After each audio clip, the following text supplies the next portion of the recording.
प्रियवाच. Okay. अच्छा. सगळ्यांना नमस्कार.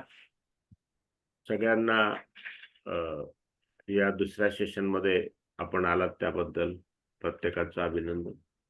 आपण सर्वात आधी अभिनंदन आणि कौतुक सुचिताताईंचं करूया, कारण त्यांनी हा योग जुळवून आणला.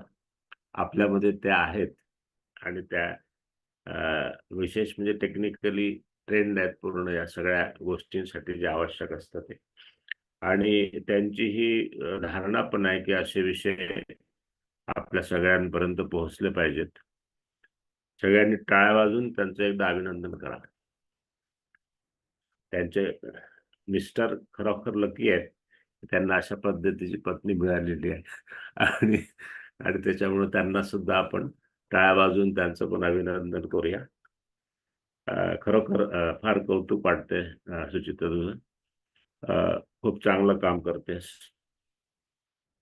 हेच हेच खरं ज्ञानदान आहे. म्हणजे ज्ञानाचं दान जर करावं असं भगवंतांनी सांगितलंय गीतेमध्ये, तर हे ज्ञानदान आहे आणि हे खरा यज्ञ आहे.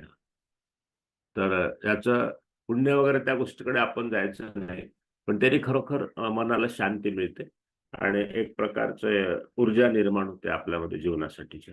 आपण सगळ्यांनी मागच्या वेळेस प्रमाणे ध्यानाने सुरुवात करायची आहे, पण सुरुवातीला जे ध्यान आपण सुरुवातीचं पहिलं करतो त्याचा थोडा संदर्भ काय ते बघून घेऊया आणि मग सुरुवात करूया. मी गीतेचा माझ्यासमोर श्लोक ठेवलेले आहेत, त्याचे संपूर्ण आपण माहिती घेऊ पहिले. ध्यान एक म्हणजे आपण जे श्वासाकडे लक्ष देतो त्याच्यामध्ये काय करायला पाहिजे ते बघा. स्पर्शान कृत्वा बहिर्बाह्यान चक्षुश्चैवान तरे भ्रूः प्राणापान समो कृत्वा नासाभ्यंतरचारिणो. भगवद्गीतेतला 5व्या अध्यायातला 27 श्लोक आहे. बाहेरच्या भोगांचे चिंतन न करता विषय भोग असा शब्द वापरलाय. ते बाहेरच ठेवून दृष्टिभुयांच्या मध्यभागी स्थिर करून तसेच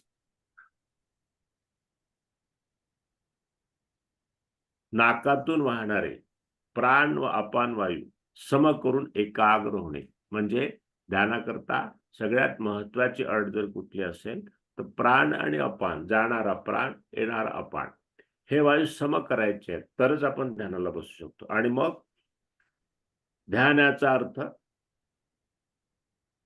मनात उठणाऱ्या विचारांपासून अलिप्तता किंवा साक्षीत्व. त्याला उपाय काय आहे? उपाय श्वासाकडे लक्ष देणे. आपले जीवन विषय भोगाबाबत अत्यंत लिप्त असते. डोळे, कान, नाक, जीभ इंद्रियांच्या विषयाकडे आपण आकृष्ट होतो. ध्यानाचा अभ्यास इतर अभ्यासांच्या तुलनेने अतिसूक्ष्म आहे.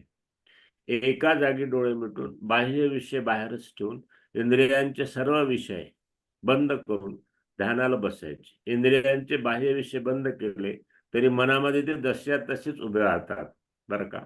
तरी मनामध्ये ते जश्या तसेच उभे राहतात. उदाहरणार्थ वस्तुतः कोणाशी बोलत नसतानाही मनाने बोलत राहतो.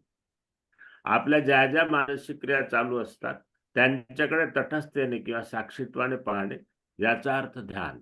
आता या ठिकाणी आपण त्याच्या पुढची पायरी गाठतो, त्याच्याकडे बघायचंच नाही. हे ध्यानाची दुसरी पायरी मागच्या वेळेस आपण अनुभवलेली. त्यामुळं प्राण आपण समान करण्यासाठी काय करायचं तर त्याच्याकरता मुख्य प्राणायाम आहे प्राथमिक अनुलोम विलोम प्राणायाम. आता सगळ्यांनी वज्रासनात ज्यांना बसतायत त्यांनी बसा. आपण यावेळेस त्या दुसऱ्या लेक्चरमध्ये कृती जास्त करणार आहोत. त्यानंतर डोळे बंद करून डाव्या हातात वायू, सायंकाळची वेळ असल्यामुळे वायू मुद्रा लावा आणि उजव्या 2 बोटांमध्ये नाक धरून, कुठले 2 बोट? अंगुष्ठ आणि अनामिका, म्हणजे अंगठा आणि अंगठीचं बोट नाक धरून असं धरायचं नाही. असं आपण ते चिमटीत धरायचं मध्यभागी. आलटून पालटून खिचून श्वास घेणे, हळू सोडणे असे 7, 14 किंवा 21 आवर्तन करायचे. आता आपल्याकडे वेळ आज भरपूर आहे. आपण 14 आवर्तन करू. सगळ्यांनी स्वस्थ बसा. नाक मी सांगितलं त्या पद्धतीने जरा मध्ये धरायचं, पुढे नाही वर नाही. नाकाच्या आतमध्ये एक नॉच असते बघा, त्रिकोण असतो हाडांचा, त्या त्रिकोणामध्ये बरोबर बोटं बसली पाहिजेत. आणि हे जे कोपर आहे त्याचं अटकून ठेवायचे नाही हवेत, त्या अगदी छातीला जवळ. ही 2 बोटं वर. डावी नाक पुढे उडा, जोरात श्वास खेचा, ती बंद करा. दुसरीकडनं श्वास हळूवार आवाज न करता बाहेर काढा. मग जिथून श्वास बाहेर काढला तिथून जोरात खेचा, अलीकडून बाहेर काढा. असे आलटून पालटून प्रथम 7 आवर्तन करा. जोरात खेचायचं, दुसरीकडनं आवाज न करता हळूवार सोडायचं. किती वेळ लागतो त्याला? साधारणतः प्रमाण कसं असतं प्राणायामाचं? 1.5 म्हणजे जेवढा वेळ श्वास घ्यायला लागला, आता इथे काही घड्याळाकडे बघत नाही आपण, त्याच्या 1.5 पट वेळामध्ये श्वास बाहेर काढणे हे प्राणायामाचं महत्वाचं सूत्र आहे. प्राणापानो समेकृत्वा, त्याचा अर्थ आपण 7 आवर्तन झाल्यानंतर बघू. श्वास रोखायचा नाही, हळूवार. व्हिडिओ सगळ्यांनी जर चालू ठेवले तर सगळ्यांना दिसेल, सरांना पण दिसेल तुम्ही काय करतायत ते. हा जमत असेल तर व्हिडिओ चालू ठेवा. हा तर कृती करा नीट जागच्या जागी. डोळे बंद ठेवायचे. आपल्याला प्राणापान समेकृत्व, आता संगीतेचा श्लोक वाचला मी, तसं आपल्याला साधायचं आहे. ते साधणं म्हणजे काय होईल हे नंतर बघूया, पण पहिले 7 आवर्तन नीट करा. एकीकडनं खेचायचा, दुसरीकडनं हळू सोडायचं. सोडताना आवाज करायचा नाही, शांतपणे सोडायचं. आणि आता 7 आवर्तन झाल्यानंतर डोळे बंद करून थोडं थांबा. दोन्ही हात खाली घ्या, गुडघ्यांवर, मांडीवर, जिथे शक्य आहे तिथे ठेवा. आतमध्ये काय झालं बघा, त्याचा अनुभव आपल्याला यायला पाहिजे. आतमध्ये कुठेतरी समतोल साधलेला आहे, असं जर भावना, अशी जर आपला अनुभव होत असेल तर आपल्याला प्राणायाम जमतो आहे असं आपण समजायला हरकत नाही. आता अनुलोम विलोमचे आयाम मागच्या लेक्चरमध्ये आपण बघितलं. प्राण आयाम म्हणजे प्राणायाम. प्राण म्हणजे श्वास, आयाम म्हणजे अस्पष्टचा स्पर्श शरीरामध्ये आपल्याला जाणवतो, त्याला टोनिंग म्हणतात इंग्लिशमध्ये. तर असं टोनिंग कुठं मिळालं पाहिजे अनुलोम विलोम मध्ये? तर ते आपल्या पाठीच्या कण्याच्या तळात मिळाला पाहिजे. त्याचं कारण काय? पाठीच्या कण्यातनं 2 शक्ती प्रवाह वाहत असतात काय, त्याला योगाच्या भाषेत इडा पिंगला म्हणतात किंवा चंद्र सूर्य नाडी म्हणतात. असे ते वाहत राहतात काय 24 तास. तुम्ही झोपले असलात, उठले असतात, बसले असतात, केव्हाही, तर ते सम व्हायला पाहिजे. म्हणून त्याला प्राणापान समेकृत्व म्हटलंय. तो जर मध्येच अडकत असेल, पाठीपर्यंतच जातो, कमरेपर्यंतच जातो, तर मग आपला प्राणायाम सिद्ध नाही असं म्हणायला पाहिजे. मग ते प्राणापान समेकृत्व होत नाही, त्यांना ध्यान लागत नाही. त्यामुळे आता हे आपल्या पाठीच्या कण्याच्या खाली मिळायला, त्याला इंग्लिशमध्ये काय म्हणते, at the root of vertebral column. काय करायचं तर आहार शुद्धी करायची. मग योग करताना आहार शुद्धीला फार महत्व. 3 प्रकारचे आहार आहेत, सात्विक, राजस आणि तामस. सात्विक म्हणजे पूर्णतः शाकाहार जो उपलब्ध आहे सीझन वाईज तो. त्या शाकाहारामध्ये वयोमानाप्रमाणे 10 ते 30% कच्चा आहार असणं गरजेचं. मग त्यात मोड आलेले धान्य असेल, जो भाजीपाला आपण कच्चा खाऊ शकतो तो असेल, तो आत्ताच्या सध्याच्या या ऍग्रिकल्चरच्या जमान्यामध्ये कुठलाही भाजीपाला आणलेला सुरुवातीला कोमट पाण्यामध्ये मीठ घालून त्यात बुडवून ठेवायचा, नंतर 15 मिनिटांनी काढून स्वच्छ धुवायचा आणि मग तो कापून चिरून जसं जाईल तसं खायचा असतो. डायरेक्ट तुम्ही खाल्ला तर सगळे अवशेष कीटकनाशकाचे, फर्टिलायझरचे आपल्या पोटात जाऊन शरीर अजून मळतं आतून, बरं का, शुद्ध होत नाही. तर ती या दिवसामध्ये आपण हे पाळायची. पावसाळ्यामध्ये तर 9 इंचापर्यंत वाढणारी कुठलीच भाजी खायची नाही असं असतं. कारण ती पॅरासाइट सगळे तिथपर्यंत पोहोचतात आणि ते जमिनीतनं झाडामध्ये म्हणजे त्या वनस्पतीमध्ये आणि वनस्पतीहून आपल्या पोटामध्ये जातात. एकदा पॅरासाइट आत गेलेत ते आयुष्यभर निघत नाहीत बाहेर. त्यासाठी मग योगातले इतर उपाय करायला लागतात. त्याला शुद्धिक्रिया म्हणतो आपण, पंचकर्म म्हणतो वगैरे वगैरे. तर आपण आता परत हा प्राणायाम 7 वेळा करूया. परत आपल्या हातामध्ये वायुमुद्रा लावा, डाव्या हातात. उजव्या हाताच्या 2 बोटाने नाक मध्ये धरा, डोळे बंद. कुठूनही, असं नाही उजवीकडनं खेचला पाहिजे, कुठूनही श्वास खेचा, कुठेही नाक पुढे जोरात खेचा. आयाम कुठं मिळतात बघा. दुसरीकडनं हळूवार सोडा, सोडताना आवाज नाही. जिथून सोडला तिथून खेचा जोरात, खेचताना आवाज. आता याच्या ठिकाणी असं होऊ शकतं की आपल्या 2 नाकपुड्यापैकी एक बंद आहे. सध्या पावसाळ्याचे दिवस आहे, सर्दी होते कोणाला, त्या ठिकाणी वात अटकतो वगैरे वगैरे. तर मग अशी स्थिती असेल तर एकाच नाकपुडीने करायचं, 2 नाकपुडीने करायचं. म्हणजे घेण्याची क्रिया, सोडण्याची क्रिया एकीनेच. जी बंद असते स्वभावतः नॅचरली, ती प्रयत्न करून उघडायची नसते, हे लक्षात ठेवा. शरीराच्या तापमानावर ते अवलंबून असतं, कुठली बंद आहे आणि कुठली चालू आहे.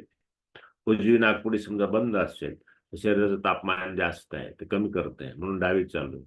शरीराचं तापमान जर कमी असेल आवश्यकतेपेक्षा तर डावी बंद होऊन जाते. ती आपण उघडायची नाही फोर्स करून, हे लक्षात ठेवा. अशी 7 आवर्तन करा आणि मग आपण इथंच ध्यानाला जाऊ. दोन्ही हातांमध्ये वायुमुद्रा लावा. सायंकाळची वेळ, स्वस्थ बसून आपण, कृती काय आहे तर मागच्या वेळेस आपण बघितली. ध्यानाची पहिली कृती शुद्ध, पवित्र, सुरक्षित या 4 शब्दांनी आपण दिग्बंध करायचं असतो.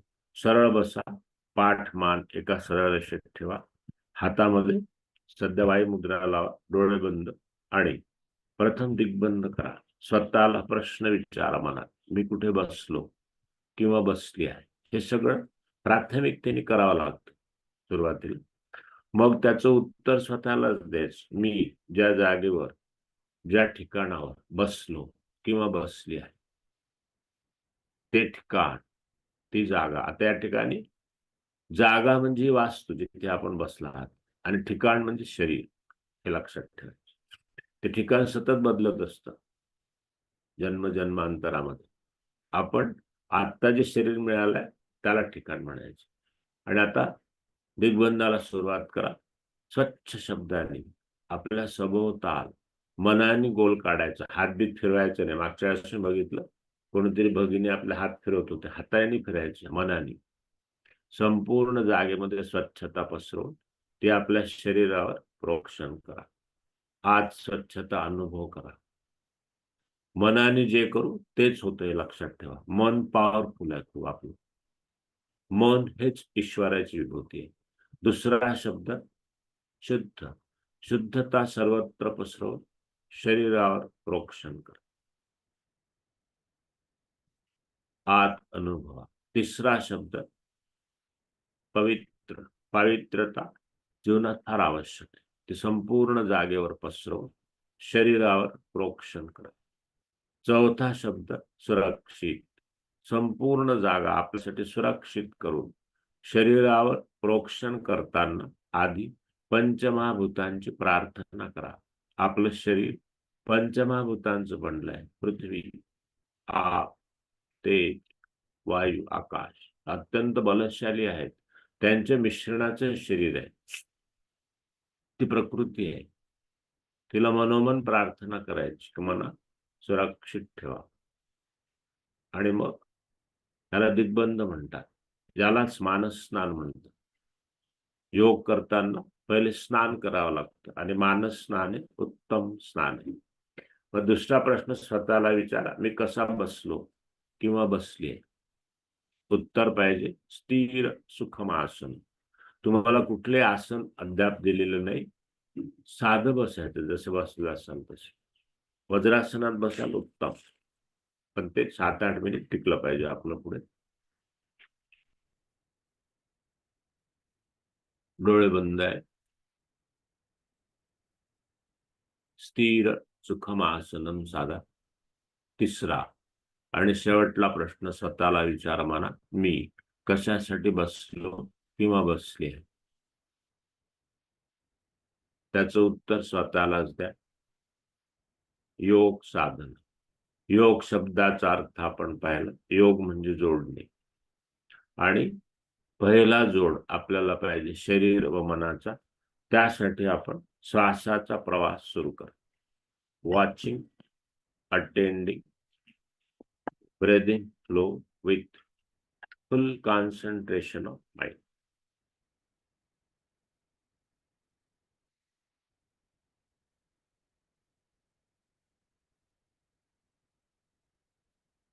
श्वास प्राकृतिक गतीने चालू आहे. आपल्या प्रयत्नाशिवाय चालू आहे.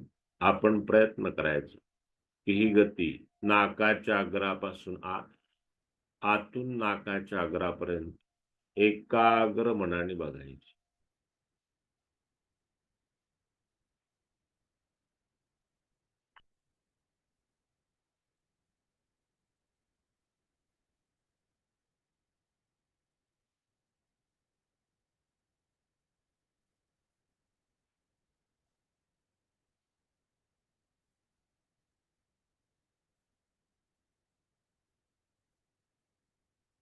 आपला अनुभव होतो मन तिथे एकाग्र होत नाही, ते भटकतं विचारांमागे, बाह्य वातावरणामागे, आधीच्या घटनांमागे. तो स्वभाव आहे मनाची, सवय. ती बदलायची. कशी बदलणार? ध्यान म्हणजे मनाचं प्रशिक्षण. त्यासाठी धावणारं मन, पळणारं मन खेचून खेचून श्वासावर लावत राहायचं. असा प्रामाणिक प्रयत्न करायचा. श्रद्धेने प्रयत्न करायचा. सतत प्रयत्न करायचा. त्याला साधना म्हणतात. अशी साधना श्वास सूक्ष्म होईपर्यंत करीत राहा.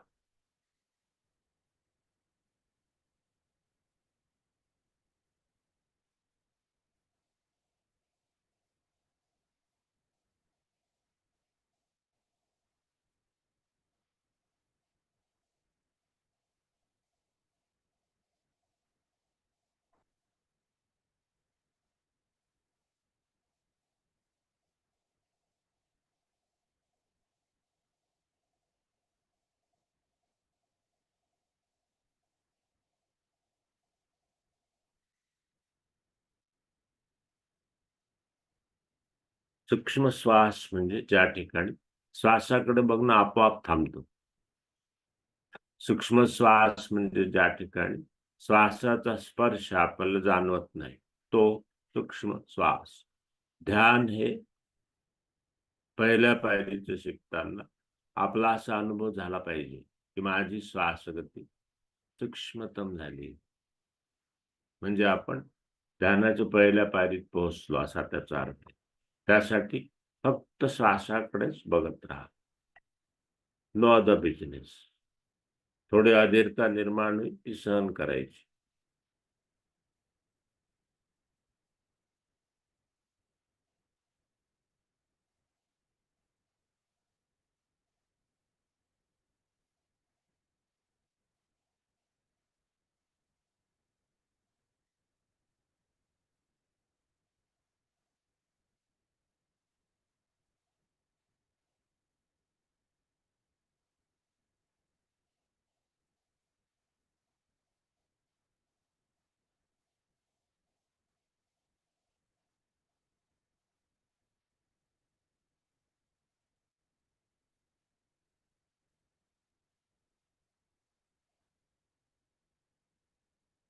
आणि आता एक दीर्घ श्वास खेचा.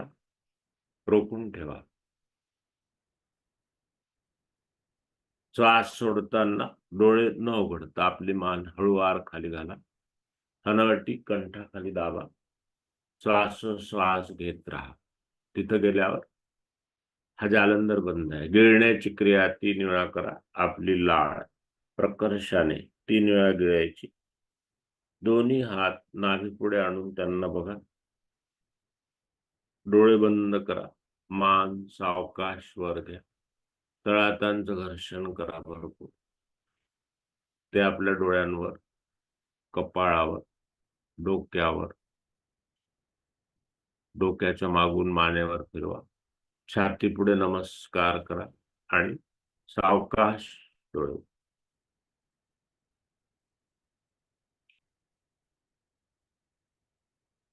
शुभ संध्या.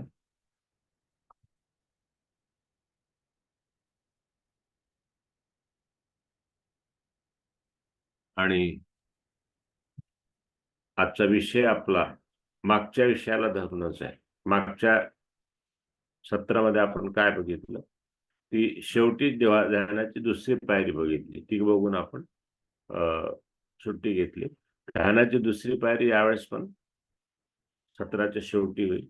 तिच्याविषयी आधी विवेचन बघूया आणि नंतर मग आपण हे सत्र बंद करू. माझा हा जो आवाज मी ध्वनी केलाय भांड्याचा, सगळ्यांना ऐकायला आला? नाही, नाही आला. नाही आला? नाही, नाही. मागच्या सत्रामध्ये पण ज्यावेळेस टेप पाहिले तेव्हा मी बघितलं की ह्या भांड्याचा आवाज नव्हता त्या टेप झालेला. नाही, असं कसं नाही, होतं? नव्हता. तर त्याच्यासाठी काय करायला पाहिजे ते बघा, कारण पुढे अजून सूक्ष्म ध्वनी आहे शेवटच्या ध्यानामध्ये. तर मी इथे वाजवतो तिकडे तो उमटत नाही याच्यामध्ये, ते पिकअप होत हा, नाही याचा.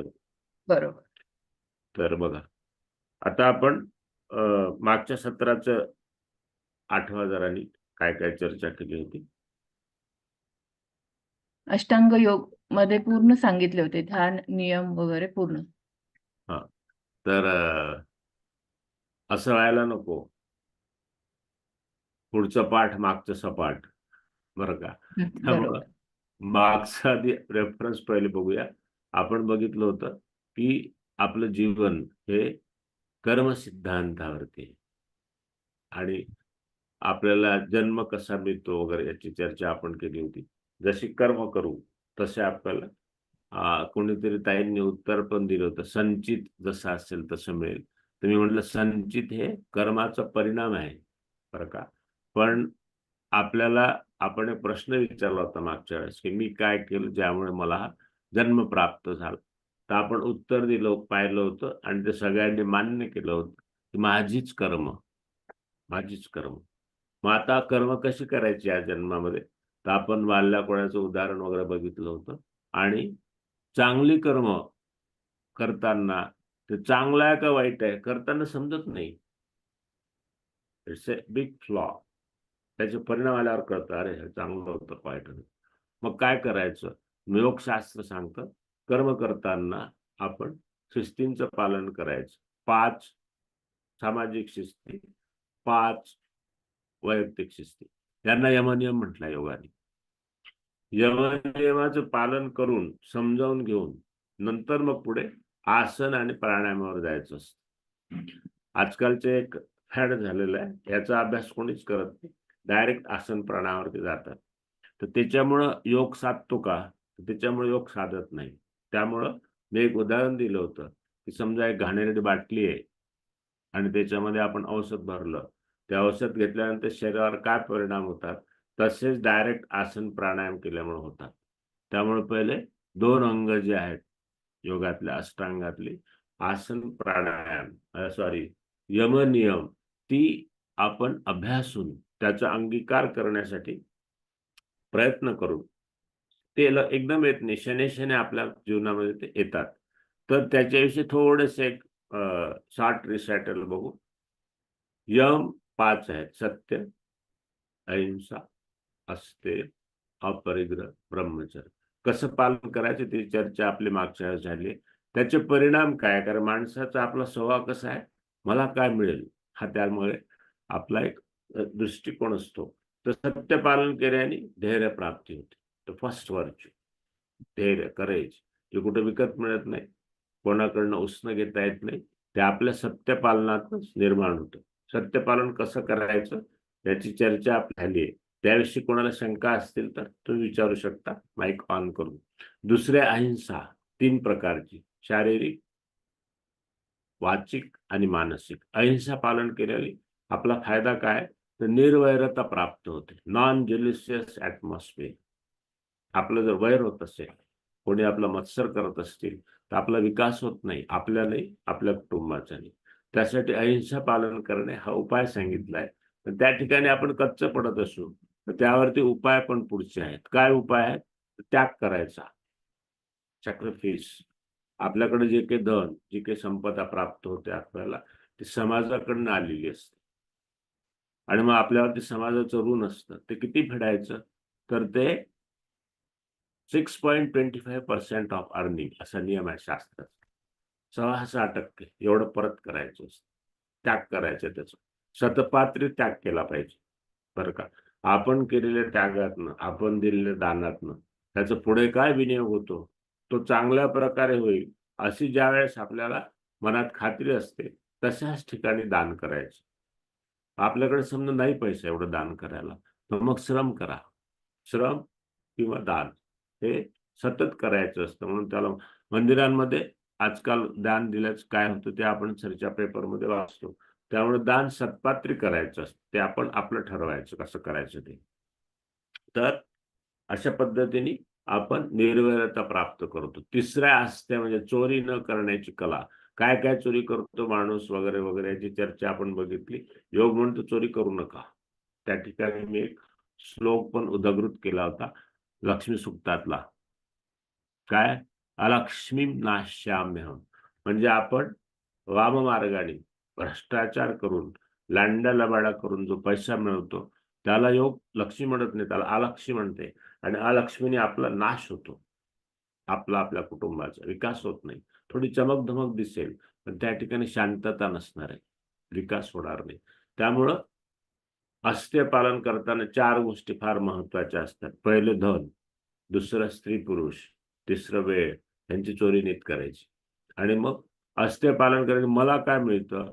तर निर्भयता, ब्रेव्हरी.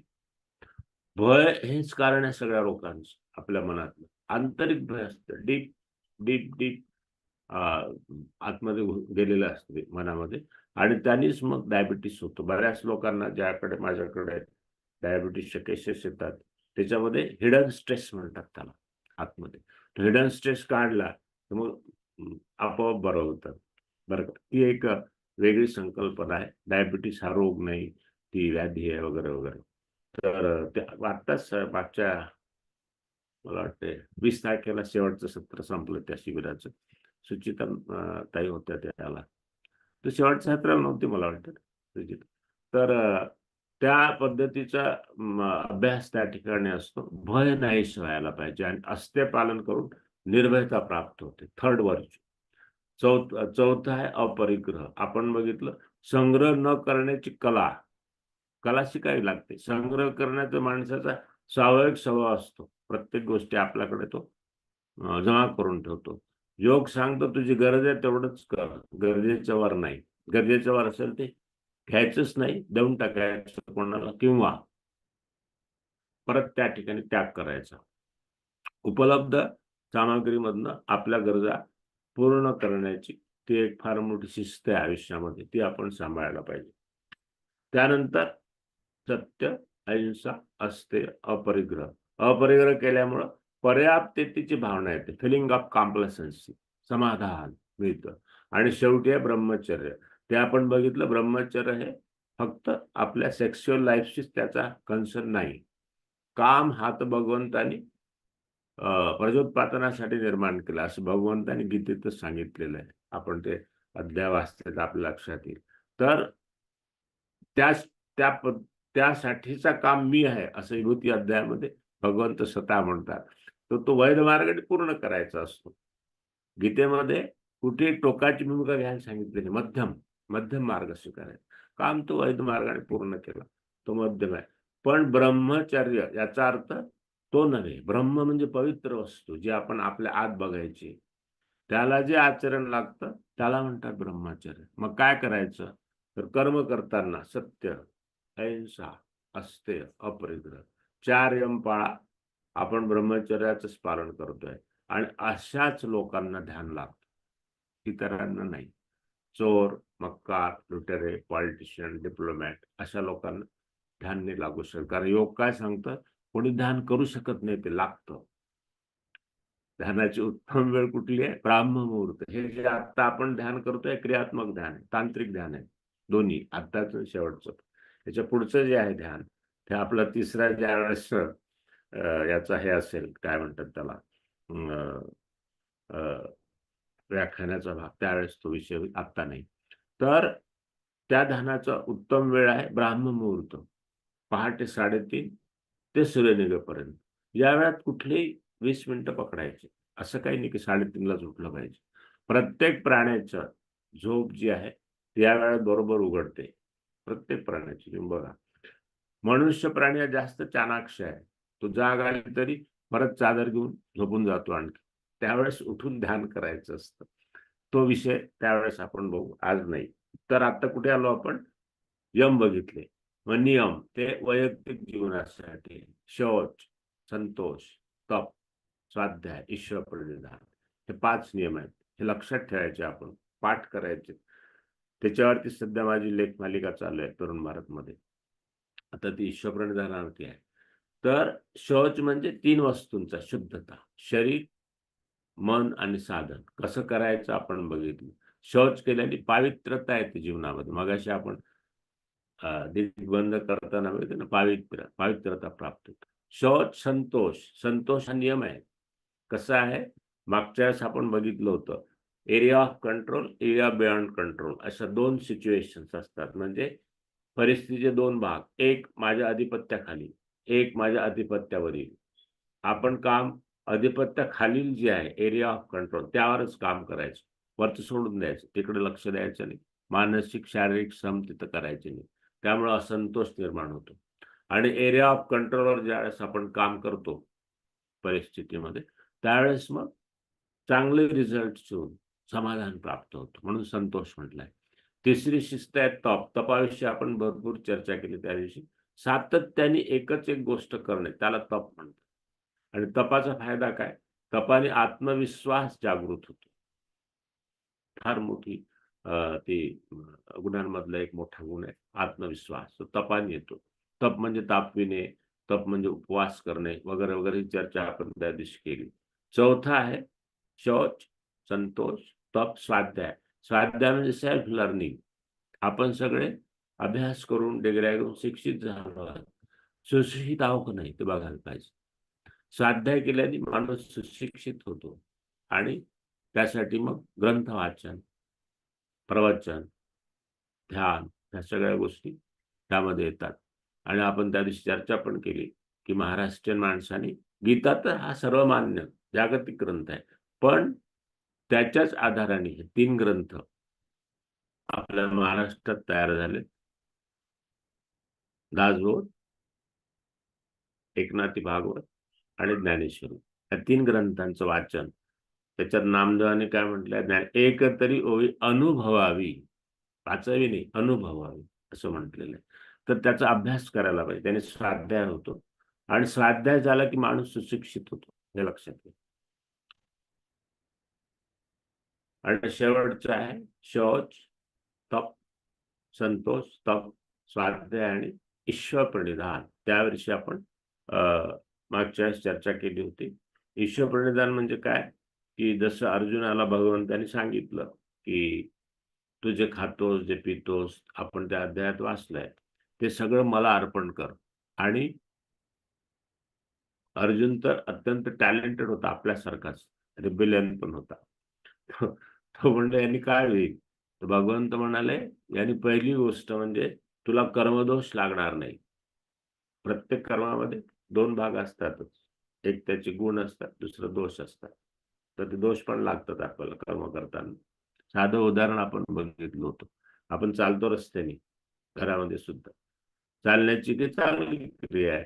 पण चालत असताना सूक्ष्मजीव मरतात जमिनीमधले, जे माहीत नाहीत आपल्याला. तो दोष आहे त्याचा. ते कर्म करताना दोष लागतातच. अजून काय फायदा आहे म्हणले? त्यामुळे समर्पण केल्याने तणाव निर्माण होणार नाही मनामध्ये, ताण. आपण सगळे तणावग्रस्त आहोत. कशाचा तरी तणाव सतत असतो आपल्याला. तर कर्म अर्पण केल्यामुळे तो तणाव नष्ट होतो. मग अजून काय होईल? त्यामुळे तणाव नष्ट झाल्यामुळे मन आनंदी होईल. बरं का? Smiling face. ऑलवेज आपल्या चेहऱ्यावरती कायम हास्य असलं पाहिजे. त्याच्याकरता जीवनाकडे बघण्याचा दृष्टिकोन जर आपण बदलला तर मग ते आनंदमय होतं. प्रत्येकाच्या जीवनात अडीअडचणी, संकट हे असतातच. राजा असो का रंक असो. त्याकडे आपण कसं बघतो, हा दृष्टिकोन जेव्हा निर्माण झाला, तर अडचणींकडे, प्रश्नाकडे सुद्धा आपण हसतमुखाने बघू. कारण ती परीक्षा असते आपली.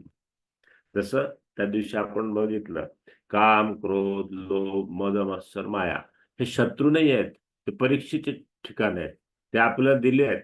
त्याला आपण कसं मॅनेज करतो, म्हणजे व्यवस्थापन ते नष्ट होत नाहीत. कारण ती प्रकृती आहे. ती नष्ट नाही होत. तर त्याचं व्यवस्थापन कसं करतो, ही परीक्षा असते आपली. बरं का? जसं आता कामाच्या बद्दल बघितलं. क्रोध. क्रोध आलाच पाहिजे. स्वाभिमान ज्यावेळेस दुखावला त्यावेळेस. पण तो कितपत? त्याला शम्य कसं करायचं? समजा राग आला तुम्हाला, तर काय कराल? उपाय फार सोपा आहे, पण तो जमत नाही वेळेवरती. उलटे अंक मोजा म्हणतात बरेच लोक. 10 ते 1. पण तेवढंच विवेक त्या ठिकाणी जागृत होत नाही. आणि म्हणून ईश्वरप्रणिधान केल्याने ह्या सगळ्या गोष्टी साधतात. आणि सगळ्यात मोठा फायदा ईश्वरप्रणिधानाचा भगवंताने सांगितलाय, की संचितच निर्माण होत नाही कर्म अर्पण केल्यामुळं. पुनर्जन्म का होतो? संचित ते भोगायला यावं लागतं आपल्याला. भोग किंवा उपभोग आयदर ऑफ. आपण जे कर्म केलं त्याचं फळ आपल्यालाच भोगावं लागतं. प्रकृतीचा नियम अतिशय, प्रकृती अतिशय हे पण आहे, ती खूप कडक आहे बरं का. ज्यांनी कर्म केलं त्यालाच भोगायला लागतं, दुसरं नाही. There is no participation, sharing नाहीये. तर ईश्वर परिधान केल्याने संचितच निर्माण होत नाही. कर्म अर्पण करून दिलं भगवंताला बरं का. आणि मग तोच मुक्तीचा मार्ग आहे ईश्वर परिधान. त्यामुळे आपण रोज संध्याकाळी, पण संध्याकाळी प्रार्थना करू देवाची. त्याच्यामध्ये एक सुंदर आसन आहे. त्या आसनाचा सराव थोडासा आपण करूया. संध्याकाळची वेळ असल्यामुळं त्याला म्हणतात शशांक आसन. तेवढंच एक आसनच दाखवणार, बाकीचे नाही. कालचा आमचा 21 जून आंतरराष्ट्रीय योग दिन 2 शिबिरं झाले. एक ऑनलाईन होतं, एक फिजिकल होतं. त्याच्यामध्ये सुद्धा हा आसनाचा सराव आम्ही करून घेतला लोकांकडे. आपण वज्रासनात बसायचं असतं. थोडासा कॅमेरा ऍडजस्ट करायला. ज्यांना वज्रासन येत नाही किंवा ज्यांच्याकडे दुखतात त्यांनी साधं बसायचं. मानसिकता महत्वाची आणि या आसनाचे फायदे पण भरपूर. वज्रासन केल्याने तुमचं शरीर वज्र म्हणजे कठीण मजबूत होतं. बीपी, ब्लड प्रेशर नॉर्मल राहतं वज्रासन केले. अन्न पाचन नीट होतं. एकमेव आसन आहे 84 आसनामध्ये, की जे जेवण झाल्यानंतर लगेच करता येते. जेवण झाल्यानंतर शतपावली करायची, वज्रासनात बसायचं, नामजप करायचा आणि मग वामकुक्षी करायचं. असं आम्ही स्वास्थ्य शिकवतो लोकांना. तर आता ते ईश्वरप्रधान कसं करायचं, तर हात बाजूला घेऊन श्वास खेचत वर न्यायचे, आकाशाकडे बघायचं, भरपूर श्वास परत खेचायचा आणि श्वास सोडत कमरेत वाकत डोकं आणि दंड एकमेकाला चिकटून खाली जायचं. हात पुढे डोकं मागे असू दे. कितपत खाली जायचंय, तर कपाळ जमिनीला लागेपर्यंत. तिथं थोडं निर्वात थांबायचं आणि मग त्या ठिकाणी गेलो की मग ईश्वर प्रदान करायचं. मनाची धारणा काय करायची आहे, माझं मस्तक हे भगवंताच्या चरणी आहे अशी मनाची धारणा करून त्या ठिकाणी केलेलं सगळं कार्य, सगळं कर्म अर्पण करायचं भगवंत प्रामाणिकपणे. त्याला म्हणतात ईश्वर प्रणिधान, अर्पण करणे. ती काही कृती नाहीये, मानसिक भाव आहे, हे लक्षात ठेवायचं. आणि म्हणून आता पुढे जाऊया आपण. आपण नियम बघितले, शौच, संतोष, तप, स्वाध्याय, ईश्वर प्रणिधान. ईश्वर प्रणिधानाचे फायदे काय तुम्हाला आता सांगितले. तर त्या पद्धतीने हे यम नियम आपण जीवनामध्ये उतरवायचे असतात आपलं. आणि तिथून मग पुढे आपल्या योगातले जे दुसरे अंग आहेत, आसन, प्राणायाम, त्याचा अभ्यास किंवा त्याच्याविषयी चर्चा, ते आपल्या 3ऱ्या व्याख्यानाचा भाग आहे. आपण थोडं अजून मागे जाऊया. कर्म सिद्धांत आहे जीवनाचा. कर्म कसं चालतं याच्याविषयी गीता काय म्हणते बघूया. सगुण निर्गुण नेणे काही, परी देव आहे म्हणे हृदयी. जडत्व असे देहाच्या ठाई, ते देव वागवित. हा देह कोण चालवतो? आपण म्हणतो मी चालवतो. आपले सतत मी चालू असतं. पण गीता काय म्हणते बघा, सगुण निर्गुण नेणे काही. आपण काही जाणत नाही सगुण काय निर्गुण काय. परी देव आहे म्हणे हृदयी. देव हा आपल्या हृदयात आहे. गीतेचे वचन आहे ते आपण ज्यावेळेस ध्यानाच्या तिसऱ्या पायरीला जो त्यावेळेस बघू त्याचे पुरावे. जडत्व असे देह हा जड आहे, तो काहीच नाही करू शकत. जोपर्यंत ते देव वागवित, जोपर्यंत आत्मिक चेतना काही करत नाही तोपर्यंत काय होऊ शकत नाही. त्यामुळं कर्म जे आहे या लागी देहाचे जे चळण ते हृदयस्थ करवी नारायण. देहाकडनं जे जे काही घडतं ते हृदयस्थ नारायणच म्हटलंय चक्क या ठिकाणी. नारायण दृष्टीचे जे देखणे पिढ त्याची जाण होत असे. डोळ्याने पाहण्याचं काम तोच, कर्म करणं तोच बरं का. आणि आपलं मी सुरू हे आपण जाणत नाही की कोण करतं कर्म ते. आणि म्हणून गीतेच्या 18 अध्यायातला 14 श्लोक बघा. अधिष्ठानं तथा करता करणं च पृथक विदम, विविधाश्च पृथक चेष्टा दैवम चैवात्र पंचमम. म्हणजे कुठले कर्म होण्यासाठी काय आवश्यक आहे बघा. कर्म पूर्ण होण्यासाठी अधिष्ठान. उदाहरणार्थ आता आपलं हे व्याख्यानाचं ऐकण्याचं कर्म आहे, त्याचं अधिष्ठान काय? झूम ऍप, त्याला अधिष्ठान म्हटलं. तसं प्रत्येक कर्माचं अधिष्ठान असतं. करता म्हणजे आपण स्वतः त्या ठिकाणी जो कोणी असेल तो. निर्णय प्रकारची करणे, काय कारणासाठी आपण काम करतोय ते. आणि अनेक प्रकारच्या वेगवेगळ्या क्रिया. आणि तसेच 5वे कारण दैव म्हणजे संचित. त्या 5 कारणाने कर्म घडतं. त्यापैकी एकच आपण आहोत म्हणजे करता. बाकीचे 4 कारणे प्रकृतीकडून येत असतात. ते आल्याशिवाय कर्म घडत नाही. आणि आपण म्हणतो मी करतो. त्यामुळं भगवान त्याच्यात काय म्हणतात बघा या श्लोकामध्ये. कर्म पूर्ण होण्यासाठी अधिष्ठान, करता, निर्णय प्रकारची कारणे, अनेक प्रकारच्या वेगवेगळ्या क्रिया आणि तसेच 5वे कारण दैव आहे. आपण म्हणाल दैव कसं काय? एक उदाहरण बघूया. 2 विद्यार्थी आहेत. दोघांनी सारख्याच सोयी सवलती आहेत. दोघं जण सारखाच अभ्यास करतात. परीक्षेमध्ये खूप कमी घेऊन पास होतो. एक उच्चांक घेऊन मेरिटमध्ये येतो. काय कारण? कर्म तर दोघांचे सारखे, परिश्रम दोघांचे सारखे.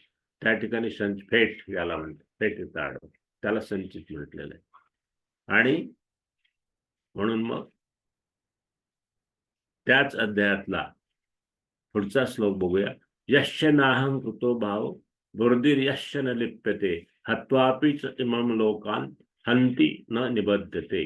म्हणजे ज्या माणसाच्या अंतःकरणात मी करता आहे असा भाव नसतो, तसेच ज्याची बुद्धी सांसारिक पदार्थात आणि कर्मात लिप्त होत नाही, तो माणूस या सर्व लोकांना, आता अर्जुनाला सांगितलं भगवंतांनी, मारूनही वास्तविक तो मरत नाही आणि त्याला पापही लागत नाही. म्हणजे या ठिकाणी आसक्ती, स्वार्थ, अहंकार न ठेवता कर्म करल्यास ते बाधत नाही, असं त्याचा अर्थ आपण घ्यायचा.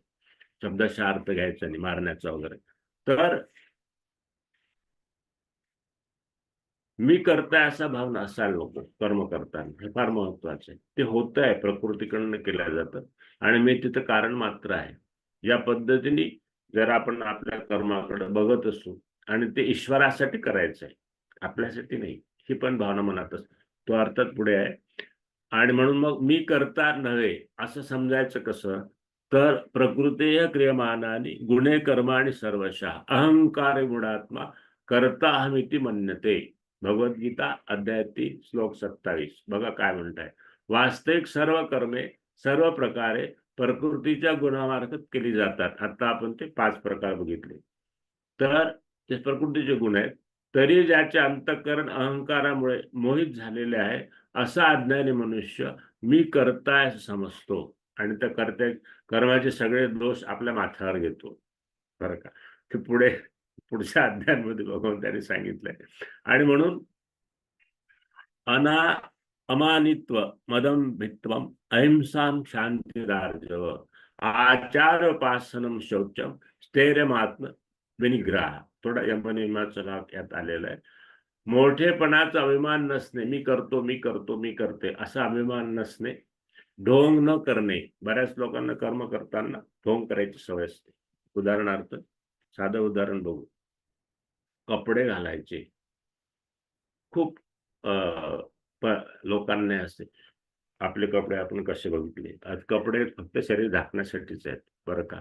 त्याच्यामुळे कसे आहेत वगैरे हा फारसा भाग नसतो. आपण कसे आहोत तशा पद्धतीचे घालायचे. आपण गरीब आहोत आणि श्रीमंताचे कपडे घालण्याने ढोंग आहे.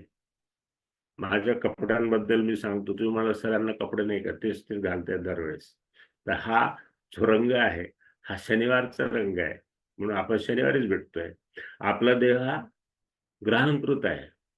आपले वार बघा, रविवार, सोमवार, मंगळवार, बुधवार हे सगळे ग्रहांची नाव आहेत आणि प्रत्येक वाराला रंग महत्वाचा असतो.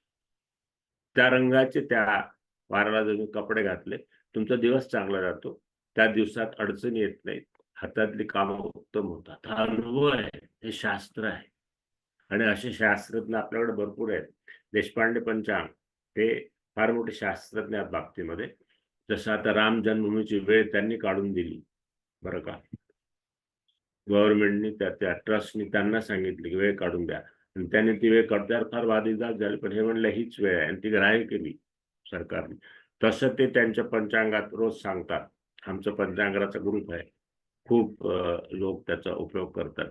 आज कोठे घडायचे, सोमवार पांढरा रंग, मंगळवार लाल रंग, बुधवार हिरवा रंग, गुरुवार पिवळा रंग, शुक्रवार परत पांढरा रंग, शनिवार काळा किंवा निळा रंग, हा माझा नेव्ही ब्लू म्हणूया आपण, आणि रविवार भगवा रंग. असे प्रत्येक वारी त्या त्या रंगाचे कपडे तुम्ही घातलात तर तो दिवस तुम्हाला हा अनुभव आहे बरं, नुसतं थट्टा नाही. आणि त्यांनी ते पंचांगामध्ये रोज कळवतात आपल्याला.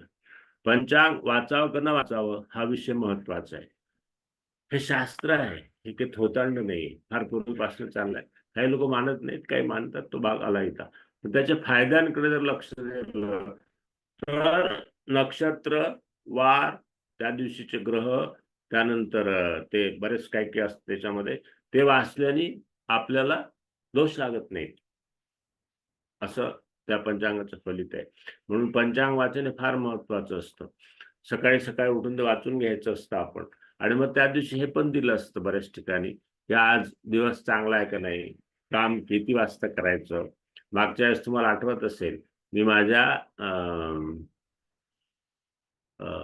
याचं निवेदन, आता जो 1 जुलैपासून कार्यक्रम सुरू होतोय आपला आत्मिक योगदानाचा, तुम्हाला मी माझ्या बोलण्यात असं आलं की मी 7:50 नंतर ते निवेदन टाकणार आहे संध्याकाळी. 7:50च का, की त्यावेळेत ती जी ग्रहांची स्थिती असती ती नवीन काळ बनण्यासाठी उत्तम स्थिती होती, म्हणून त्यावेळेस ते निवेदन टाकलं. तो कोर्स तुम्ही लोक जॉईन करू शकता. मी आपल्या सुचिताताईंना ते निवेदन पाठवेल, ते तुम्ही त्या तुमच्याकडे पाठवते. तर तो एक उत्तम अभ्यासक्रम आहे आपला. सकाळी 5:30 आता 5:15च केलाय, 15 मिनिटं आधी ओढलाय. 5:15 ते 6:30 असतो पहाटेच्या वेळात. फक्त गुरुवार आणि शुक्रवारी दोनच वार. तो समग्र योगाचा अभ्यासक्रम. हे ज्या चर्चा आता आपण केल्या ते सगळ्या प्रॅक्टिकली असतात तिथं, ते बघायचे असतात आणि फार उत्तम. पहिला 6 महिन्याचा कार्यक्रम खूप लोकांनी केला. त्यांचीच डिमांड आहे, सर परत हाच कार्यक्रम घ्या. मग आता परत लागू केलाय. त्यात आता नवीन लोक पण येतील आणि 1 जुलैपासून तो कार्यक्रम सुरू होईल. तो तुम्ही जरूर जॉईन करा. अत्यल्प फीमध्ये असतो, त्याची फार फी घेत नाहीत आम्ही. याच्यामध्ये काय होतं आमच्या आपल्या योगशास्त्रामध्ये, आध्यात्मिक शिकवण देताना त्यातनं फार पैसा कमवायचा नसतो, अशी एक शिस्त आहे. कारण अध्यात्म आहे ते आपलं नाही, ते परमेश्वराचं आहे. त्यामुळे त्याचं ज्ञान देताना तुम्ही स्वतःचा स्वार्थ बाजूला ठेवायचा असतो. म्हणून आम्ही काय करतो की फक्त त्याला खर्च जेवढा येतो तेवढं फक्त घेतो. म्हणजे आता इलेक्ट्रिसिटी आहे, हे मशीन आहे, त्याचं ते इंटरनेट आहे वगैरे वगैरे, याचाच खर्च फक्त घेतला जातो. पुढे जाऊया. नित्व मदम वित्वम अहिंसाम शांतिरार्जव. तर ढोंग न करण्यावर इथपर्यंत आलो आपण. ढोंग करायचं नाही कर्म करताना. त्यानंतर कोणत्याही सजीवाला कोणत्याही प्रकारे त्रास न देणे, अहिंसा पालन करायचं असतं. आणि क्षमा करणे. हा, चुका होतात लोकांकडनं, घरातल्या सदस्यांकडनं, सहकाऱ्यांकडनं. तर त्या चुकांवर त्यांना क्षमा करायची असते. क्षमा केल्याचा अर्थ आपण कमकुवत आहे असं नाही. आपली संस्कृती कशी आहे? आपली संस्कृती सहिष्णू संस्कृती आहे. सहिष्णू याचा अर्थ आपण भेकडा असं नाही, तर मोठ्या वेळाने क्षमा करायची असते. मन वाणी इत्यादी बाबत सरळपणा, दुट्टपीपणा नाही. दुट्टपीपणा केला की दोष लागतो आपल्याला. श्रद्धा व भक्तीसह गुरूंची सेवा, जे कोणी आपले गुरु असतील त्यांची मनोमन प्रत्यक्ष आजकाल करणं फार कठीण आहे, सेवा करायची. अंतर्बाह्य शुद्धी, अंतःकरणाची स्थिरता आणि मन व इंद्रियासह शरीराचा निग्रह. फार कठीण आहे ह्या गोष्टी, वाचायला सोप्या असतात. शरीराचा निग्रह म्हणजे आता मला एक गोष्ट खावी वाटते, नाही खाणार, त्याला निग्रह म्हणतात. जस्ट आत्ता थोड्या वेळापूर्वीच माझी काय 4:30 वाजता माझ्या रुटीन मध्ये मला काहीतरी खायची सवय आहे पहिल्यापासून. त्याला आमच्या कुटुंबामध्ये आम्ही चावमाव म्हणतो. चावमाव खायचं म्हणजे काहीतरी तिखट, खारट, आंबट अशी वस्तू. आणि आपल्या महाराष्ट्रामध्ये सगळ्यात उत्तम पदार्थ त्या घरी केलेला चिवडा, ज्याच्यामध्ये कडू पण असते, मेथी टाकलेली असते थोडीशी, ती खाण्याची सवय असते. मी मुलाला म्हटलं मला आता भूक लागली आहे, म्हणलं आता क्लास खाऊ नका तुम्ही. मला असं निग्रह केलं, नाही खाल्लं आणि तुमच्या समोर येऊन बसलोय. छोट्या छोट्या गोष्टीतनं निग्रह साधता येतो माणसाला, बरं का. तर क्षमाचं कसं आहे, दुसऱ्याची चूक झाली तर क्षमा करा, स्वतः चूक झाली तर क्षमा करू नका. मग आपला उद्धार होत नाही, आपल्याला सुधार होत. मग शिक्षा करा स्वतःला. काय शिक्षा करायची? मागच्या वेळेस आपण बघितलं होतं मला वाटते, की दुसऱ्या लेक्चरमध्ये बोललो मला माहित नाही. मग साखरेत चहामध्ये साखरच घालायची नाही, फिक्का चहा प्यायचा. किंवा गुळ घालून गुळच घ्यायचं नाही. मिठाशिवाय जेवण जाते, मिठच खायचं नाही. शिक्षा ती चूक झाली त्याच्यामुळे. अशी जो स्वतःला शिक्षा करून घेतो छोट्या छोट्या प्रकाराने, तोच आपली उन्नती करतो. जो स्वतःला माफ करत राहतो त्याची कधीच उन्नती होत नाही, लक्षात ठेवा. म्हणून त्याने क्षमेवरती हे वाक्य घ्यायला म्हणून आपण चर्चा केली. आणि इंद्रियाचा निग्रह, अशा प्रकारे शरीराचा निग्रह करायचा असतो. आणि मग थोडीशी चर्चा करून पुढे जाऊया. तर हा आपण पहिल्यापासून बघतोय की कर्म हा सिद्धांत आहे. या योग हा कर्मपर आहे, गीता ही कर्मपर आहे. आणि मग कर्म सिद्धांत अतिशय सूक्ष्म आणि खूप गहन आहे. भगवंत काय म्हणतात बघूया. नैव कश्चित क्षणमपि जातु तिष्ठत् कर्मकृत कार्यते ह्यवशा कर्म सर्व प्रकृती जैर्गुणे हे. भगवद्गीता 3रा अध्याय 5वा श्लोक. निःसंशयपणे कोणी मनुष्य कोणत्याही वेळी क्षणभर सुद्धा काम न करता राहत नाही. श्वास घेणे सुद्धा कामच आहे. जेवणे, खावणे, पिणे, शरीराच्या हालचाली करणे हे सुद्धा कर्मच आहे, कामच आहे. कारण सर्व मनुष्य समुदाय प्रकृतीपासून उत्पन्न झालेल्या गुणांमुळे पराधीन असल्यामुळे कर्म करायला भाग पाडला जातो.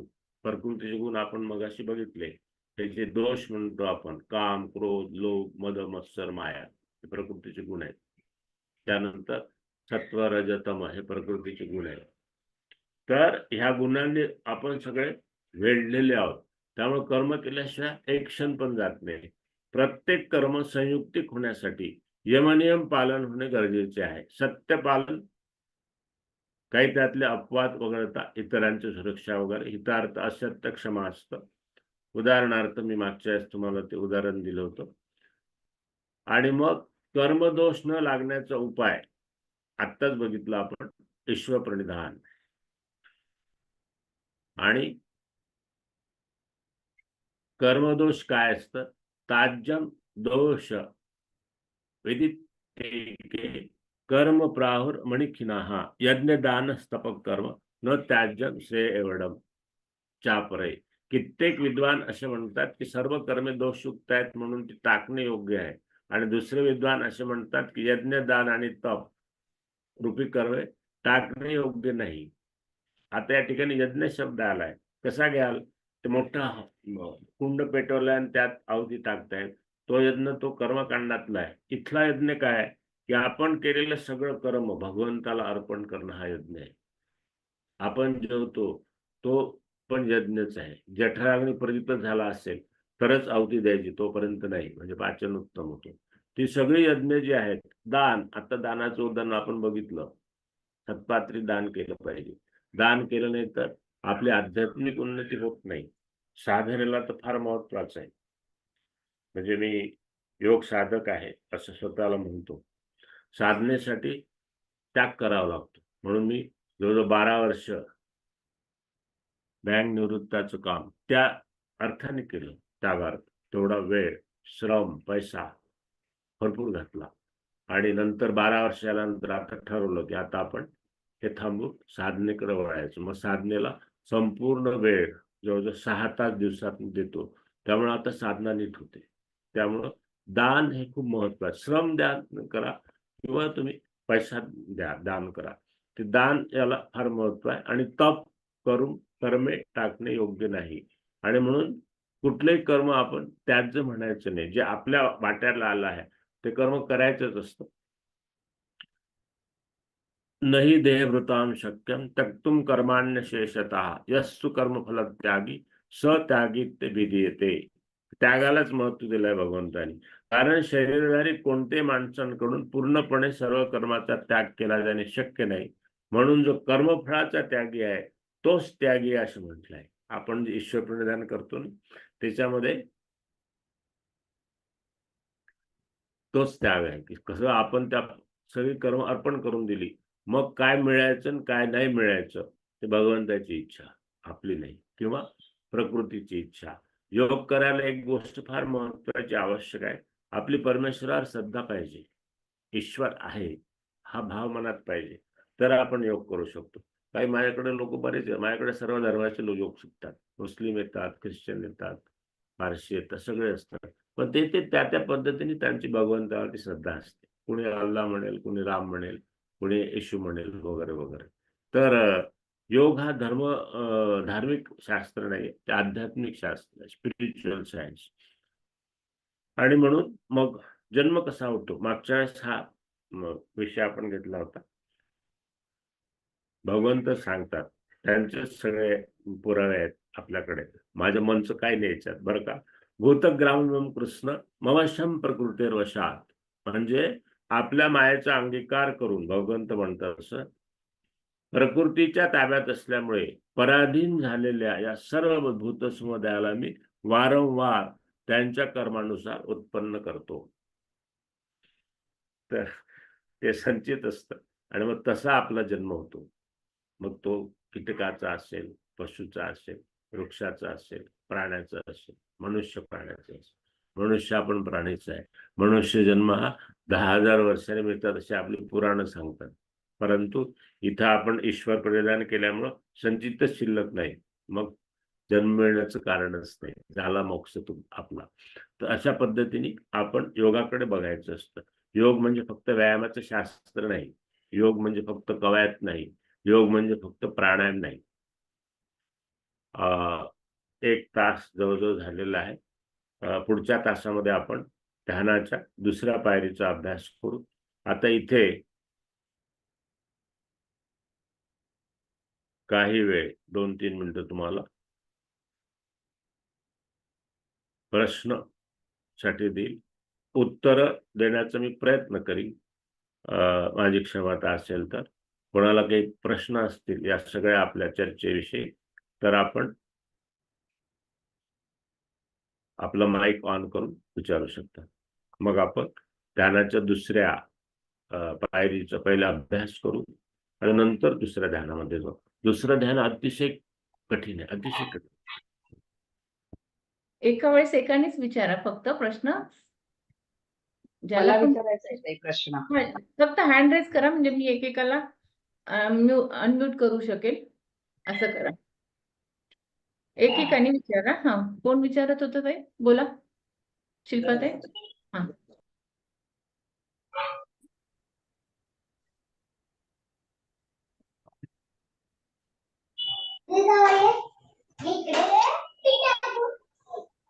कोण विचारताय? हा, बोला ताई. ज्योती ताई.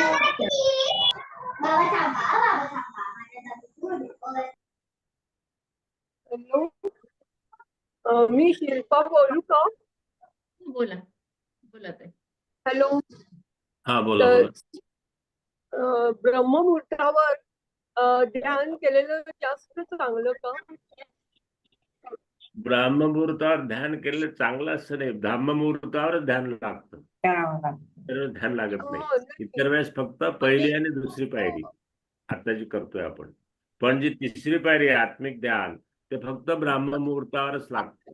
त्यामुळे ब्राह्ममुहूर्तातला आपला वेळ निश्चित करायचा, 3:30 ते सूर्योदय.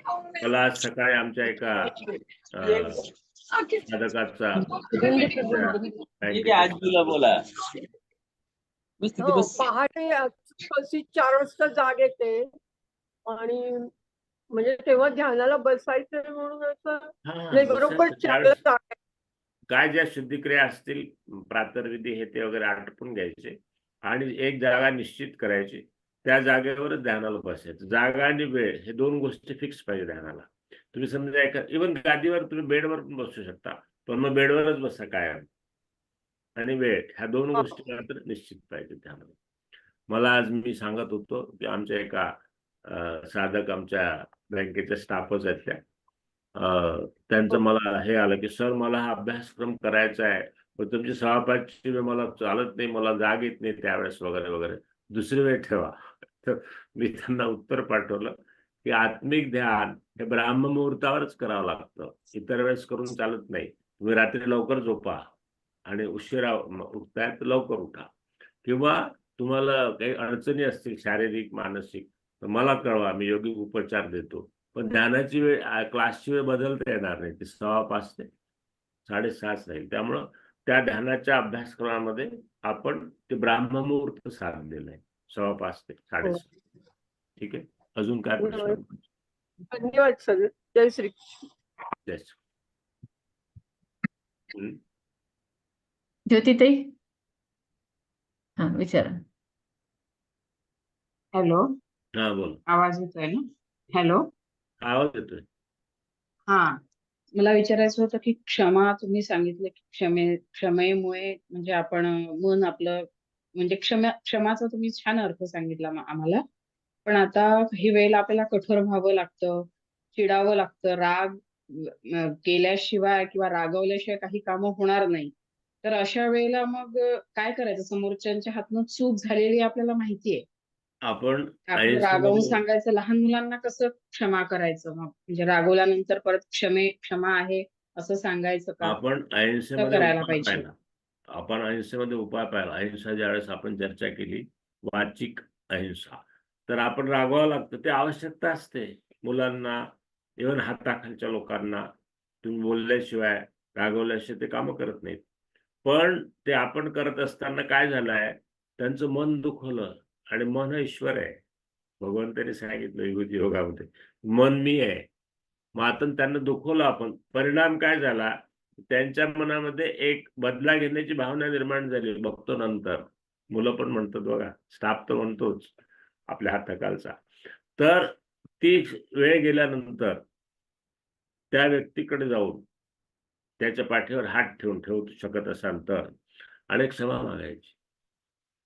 मला माफ कर, तो माझा रोल होता, ती भूमिका होती, म्हणून मला तसं वागावं लागलं, पण त्याचं वाईट वागणं, मला क्षमा कर. तुम्ही क्षमा म्हटली, स्वतः मागितली. क्षमा कोण मागू शकतं?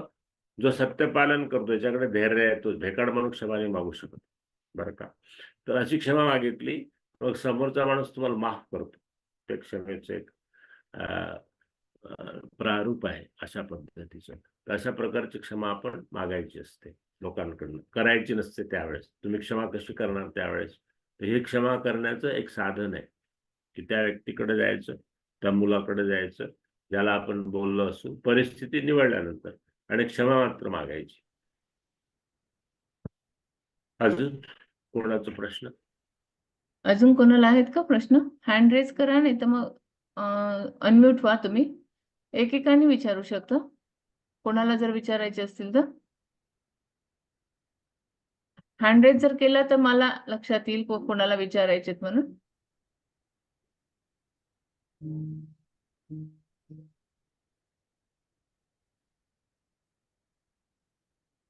हा, सुनीताताई बोला. हा, मला हे विचारायचंय की आपण परमेश्वराला आपले कर्म अर्पण करायचंय, तर रोज करायचं असतं का? रोज ते कसं करायचं? रोज कसं करायचं? करण्यापेक्षा एक कर्म झाल्यावर करा ताबडतोबच. वाट नका बघू दुसऱ्या कर्मांची. कर्म झालं आता साधं उदाहरण देतो. तुम्ही सगळ्या गृहिणी आहात. स्वयंपाक काही करताय. आपण रोज जे काही कर्म म्हणजे आपले कर्म चालूच असतात ना रोज. म्हणजे आपण हातपाय हलवले किंवा काय करतो ते कर्मच आहे ना. तेच सांगतो. उदाहरण देतो पहिल्यांदा. कर्म त्या त्यावेळी पण अर्पण करू शकता, एकदम शेवटी पण अर्पण करू शकता. आता उदाहरणार्थ तुम्ही बघा की तुम्ही स्वयंपाक केला. कोणासाठी हा. केला? स्वतःसाठी घरातल्या केला? सगळ्यांसाठी. हो. घरातल्या लोकांना. घरातले लोक कोण आहेत? सर्वाभूती परमेश्वर अशी दृष्टी आपण निर्माण करायची आहे. घरातले जे व्यक्ती आहेत किंवा कोणासाठी पाहुणे आले असेल सर्वाभूती हो. परमेश्वरासाठी केलेलं आहे. मग त्याला अर्पण. हम्म. बरं का? अच्छा. मग बघा त्या स्वयंपाकाला रुची पण चांगली येते. अशा पद्धतीने आपण केलं. जेवल्यानंतर जेवल्यानंतर काय आपण प्रत्येक आपण कर्म स्वयंपाक केल्यानंतर जेवणानंतर पण आपण प्रार्थना करतो ना, तर ती अर्पणच असते एक प्रकारचं. प्रत्येक कर्म भगवंतानेच आपल्याला सांगितलंय प्रत्येक कर्म मला अर्पण कर. आपल्याला म्हणजे अर्जुनाला त्यांनी सांगितलं जे खातोस, जे पितोस, ते झोपतोस, जे क्रिया करतोस, जे कर्म करतो ते सगळं मला अर्पण कर. तर आपण ते अर्पण कर म्हणजे असं काही हातात घेऊन असं देईल असं नव्हे, तर ते असं मनाने काही अर्पण करायचे. मनाची धारणा आहे ती. या पद्धतीने अर्पण करायचं. तत्सत कृष्णार्पणमस्तु आपल्या ह्याच्यातला कर्मकांडातला मंत्र आहे बघा. आता आम्ही जे अच्छा. ध्यान घेतो हम्म. शेवटचं त्यावेळेस अर्पण मंत्र जर केला तर अर्पण हम्म. मंत्र केल्याने तुम्हाला ते ध्यान पण नीट लागतं बरं का. तर त्यावेळेस अच्छा. आपण शिकवतो. तो अर्पण मंत्र असतो आपल्या पूजेत बघा. तत्सत कृष्णार्पणमस्तु आहे ना. तर तसं आपण हा. सगळं कर्म भगवंताला अर्पण करायचे. ओके. अजून त्यांनी किंवा शांती रोज आपण समजा रोज दिवसभर आपण हे केलं नाही की अर्पण असं म्हणजे आणि जेव्हा आपण दिवा लावतो देवाची प्रार्थना करतो संध्याकाळी त्यावेळेस जरी आपण सगळं अर्पण केलं तर चालतंय दिवसभरातली कर्म. येस पूर्ण काम अर्पण करून टाकायचे संध्याकाळी. हो, म्हणून हो. हे जे आपण तुम्हाला आसन दाखवलं ना आता शशांक आसन ते आपल्या संध्याकाळच्या अभ्यासक्रमात आहे स्वास्थ्य योगाच्या. संध्याकाळी ते शशांक आसन करायचं. सगळे सकाळपासून आतापर्यंतचे कर्म एक एक हा. आठवून तिथं थांबायचं आहे आठवून. कपाळावर अर्पण करून अच्छा. टाकायचं. त्याला ईश्वर अर्पण म्हणतात. ईश्वर प्रविष्ट. Very good. अजून धन्यवाद. मी शरयू बोलते, शरयू क्षीरसागर. बोला. नमस्कार सर. आपण नमस्कार. सूर्यनमस्कारा किती घालाव्या कमीत कमी आणि जास्तीत जास्त? सूर्यनमस्काराचं इथे आंतरदेशीय शिबिर झालं होतं पुण्याला. त्याला आता बरीच वर्ष झाली. त्यावेळेस प्रत्येकाकडनं रिसर्च पेपर मागवला होता. मी तो रिसर्च मी पण सूर्यनमस्कार घालायचो आणि पेपर सबमिट केला त्या ठिकाणी एक 4-5 पानाचा. बरीच तो आहे. मंडळी. तर त्या पेपरमध्ये मी असं लिहिलं की 40 नंतर जर आधी सूर्यनमस्कार घालत नसाल तर 40 नंतर सूर्यनमस्कार सुरू करायचे नाही. कारण सूर्यनमस्कार हा स्ट्रेनियस व्यायाम आहे म्हणजे खूप ताकद लागते त्याला. तो केल्याने फायदा होण्याचे नुकसान जास्त होतं. त्यामुळं आधीपासून करत असाल तर पुढे चालू ठेवा. अदरवाईज नवीन सुरू करू नका. नवीन काय सुरू करायचं मग योगासन स्वास्थ्य योगाचे. तर ते त्यावेळेस मॉबमध्ये जवळजवळ 500 लोक होते. सगळे माझ्या स्त्रिया माणसं असे भोवया चढून बघायला लागले हे असं कसं बोलतात वगैरे. पण ज्यावेळेस त्या सगळ्या पेपरचं परीक्षण झालं त्यावेळेला तज्ज्ञ मंडळी होती बरीच. ते म्हणले डॉक्टर जोगाने दिलेलं आहे ते बरोबर आहे. हे सूर्यनमस्कार स्ट्रेनियस व्यायाम आहे. तो आधीपासून करत असाल यू कंटिन्यू अप टू 80 म्हातारपणापर्यंत करा. पण आधी केलेलं नाही ना आता नव्याने सुरू करताय तर करू नका. पण आधीपासून करताय तर 12 सूर्यनमस्कार ही सर्वसाधारण संख्या आहे. त्याची 12 नावं आहेत. आधीपासूनच करतो पण आता शक्यतो. ते 12 नाव म्हणत तो सूर्यनमस्कार घालायचा असतो. होतं कसं बऱ्याचशा वेळा की आपण एकदाच नाव घेतो आणि मग सूर्यनमस्कारून मग दुसरं नाव घेतो. त्या सूर्यनमस्कारातले 10 आसनं आहेत त्याच्यामध्ये बरोबर. ते प्रत्येक आसनामध्ये तो आसन पूर्ण होईपर्यंत श्वासासोबत तोच मंत्र म्हणत राहायचा असतो. That is the best way surya namaskar. मी जवळजवळ 50 पर्यंत घातले. नंतर मी बंद केली. नंतर मी योगाचा जास्त अभ्यास करायला लागलो. सूर्यनमस्कार उत्तम व्यायाम आहे पण अशा पद्धतीच्या कंडिशन्स त्याला आहेत. ओके. Very good. धन्यवाद सर. छान. अजून नमस्कार दादा. नमस्कार. गायत्री मंत्र स्त्रियांनी म्हणू नये असं काही म्हणतात का? हे विचारायचं होतं मला. कारण आम्ही लहानपणापासून संध्याकाळी 7:30ला गायत्री मंत्र म्हणायचं दिवा लावून. तर कुणीतरी मला म्हणलं की गायत्री मंत्र म्हणू नये. तर स्त्रियांनी म्हणजे तर ते योग्य कसं आहे, गायत्री मंत्र ही शक्ती आहे. हं. गायत्री मंत्र ही शक्ती आहे. त्यामुळं ती आतमध्ये जाऊन भस्म करायचं काम करतं. आपल्यातले वैगुण्य, आपल्यातले दोष, आपल्या स्वभावातले, शरीरातले सुद्धा. आणि स्त्री असेल तर स्त्रियामध्ये बीजांड असतं. त्याच्यामुळं तिचं प्रजोत्पादनाचं कार्य आहे, स्त्रीचं महत्वाचं कार्य आहे. आणि ते जर झालं नसेल अद्याप, तर अशा स्त्रियांनी गायत्री मंत्र नाही म्हणायचं. पण आता सगळं झालं आहे, प्रजोत्पादन झालं, मुलं बाळ झाली, सगळं झालं.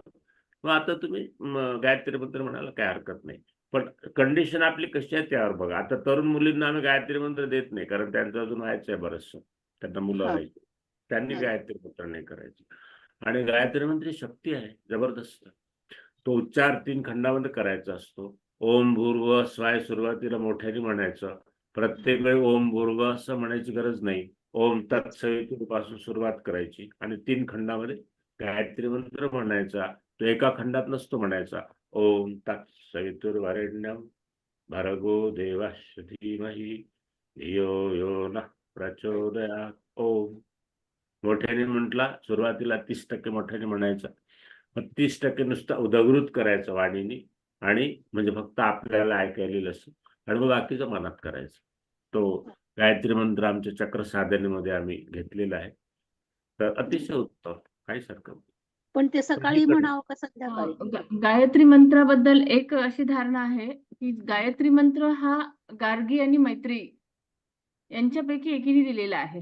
म्हणजे ती एक स्त्रीच होती आणि तिने तो उत्पन्न म्हणजे हे करून देवीची उपासना करून तो गायत्री मंत्र सर्वांसाठी दिलेला आहे. त्याच्यामुळे असं की फक्त लेडीजनी म्हणायचं नाही किंवा असं काही नाही, असं कुठेच नाही आहे. लेडीज नाही, मी सांगितलं ना आता, ज्यांना प्रजोत्पादन करायचं आहे अशा स्त्रियांनी त्या काळामध्ये गायत्री मंत्र नाही करायचा. ते बीजांड जळून जातं, अशांना ते होत नाही. तर त्यामुळं गायत्री मंत्राची ही एक फार मोठी कंडिशन आहे, कारण तो पॉवरफुल मंत्र आहे फार. आणि आपलं धर्मशास्त्रातच सांगतं की ज्यांनी जनेऊ घातलाय त्यांनीच गायत्री मंत्र म्हणायचं, म्हणजे जी मौंज झाली आहे त्यांनीच. म्हणजे आपल्याकडे मौंज संस्कार असतो. पण शास्त्राने तसा आधार काही फारसा दिला नाही. जसं तुम्ही म्हणता की गार्गीने केला वगैरे, माझ्या रेफरन्समध्ये गायत्री मंत्र विश्वामित्र ऋषींनी केलेला आहे. त्यांना उदगृत झालाय तो काही त्यांनी रचलेला नाही. मंत्र हे जे असतात ना, ते कोणी रचत नाहीत, ते सृष्टीकडनं येतात. जो त्याचा उद्गाता असतो त्याच्या कानामध्ये, डोक्यामध्ये ते उदगृत होतात आणि तो पुढे प्रगट करतो. तर ती पॉवर आहे फार जबरदस्त गायत्री. छान, सकाळी करा, दुपारी करा, संध्याकाळी करा. संध्येच्या वेळी गायत्री मंत्र करायचा असतो. म्हणजे आता दिवस रात्रीकडे जातो, तो जो संध्याकाळ असतो त्यावेळेस संध्या. आता गायत्री मंत्राची खास वेळ 7:30 असते. मग मी ताईंना म्हटलं माझं लेक्चर इतक्या वेळ नाही चालणार. 7:30 वाजले की मी, सूर्य हा कधी मावळत नाही हे लक्षात माहित आहे का तुम्हाला?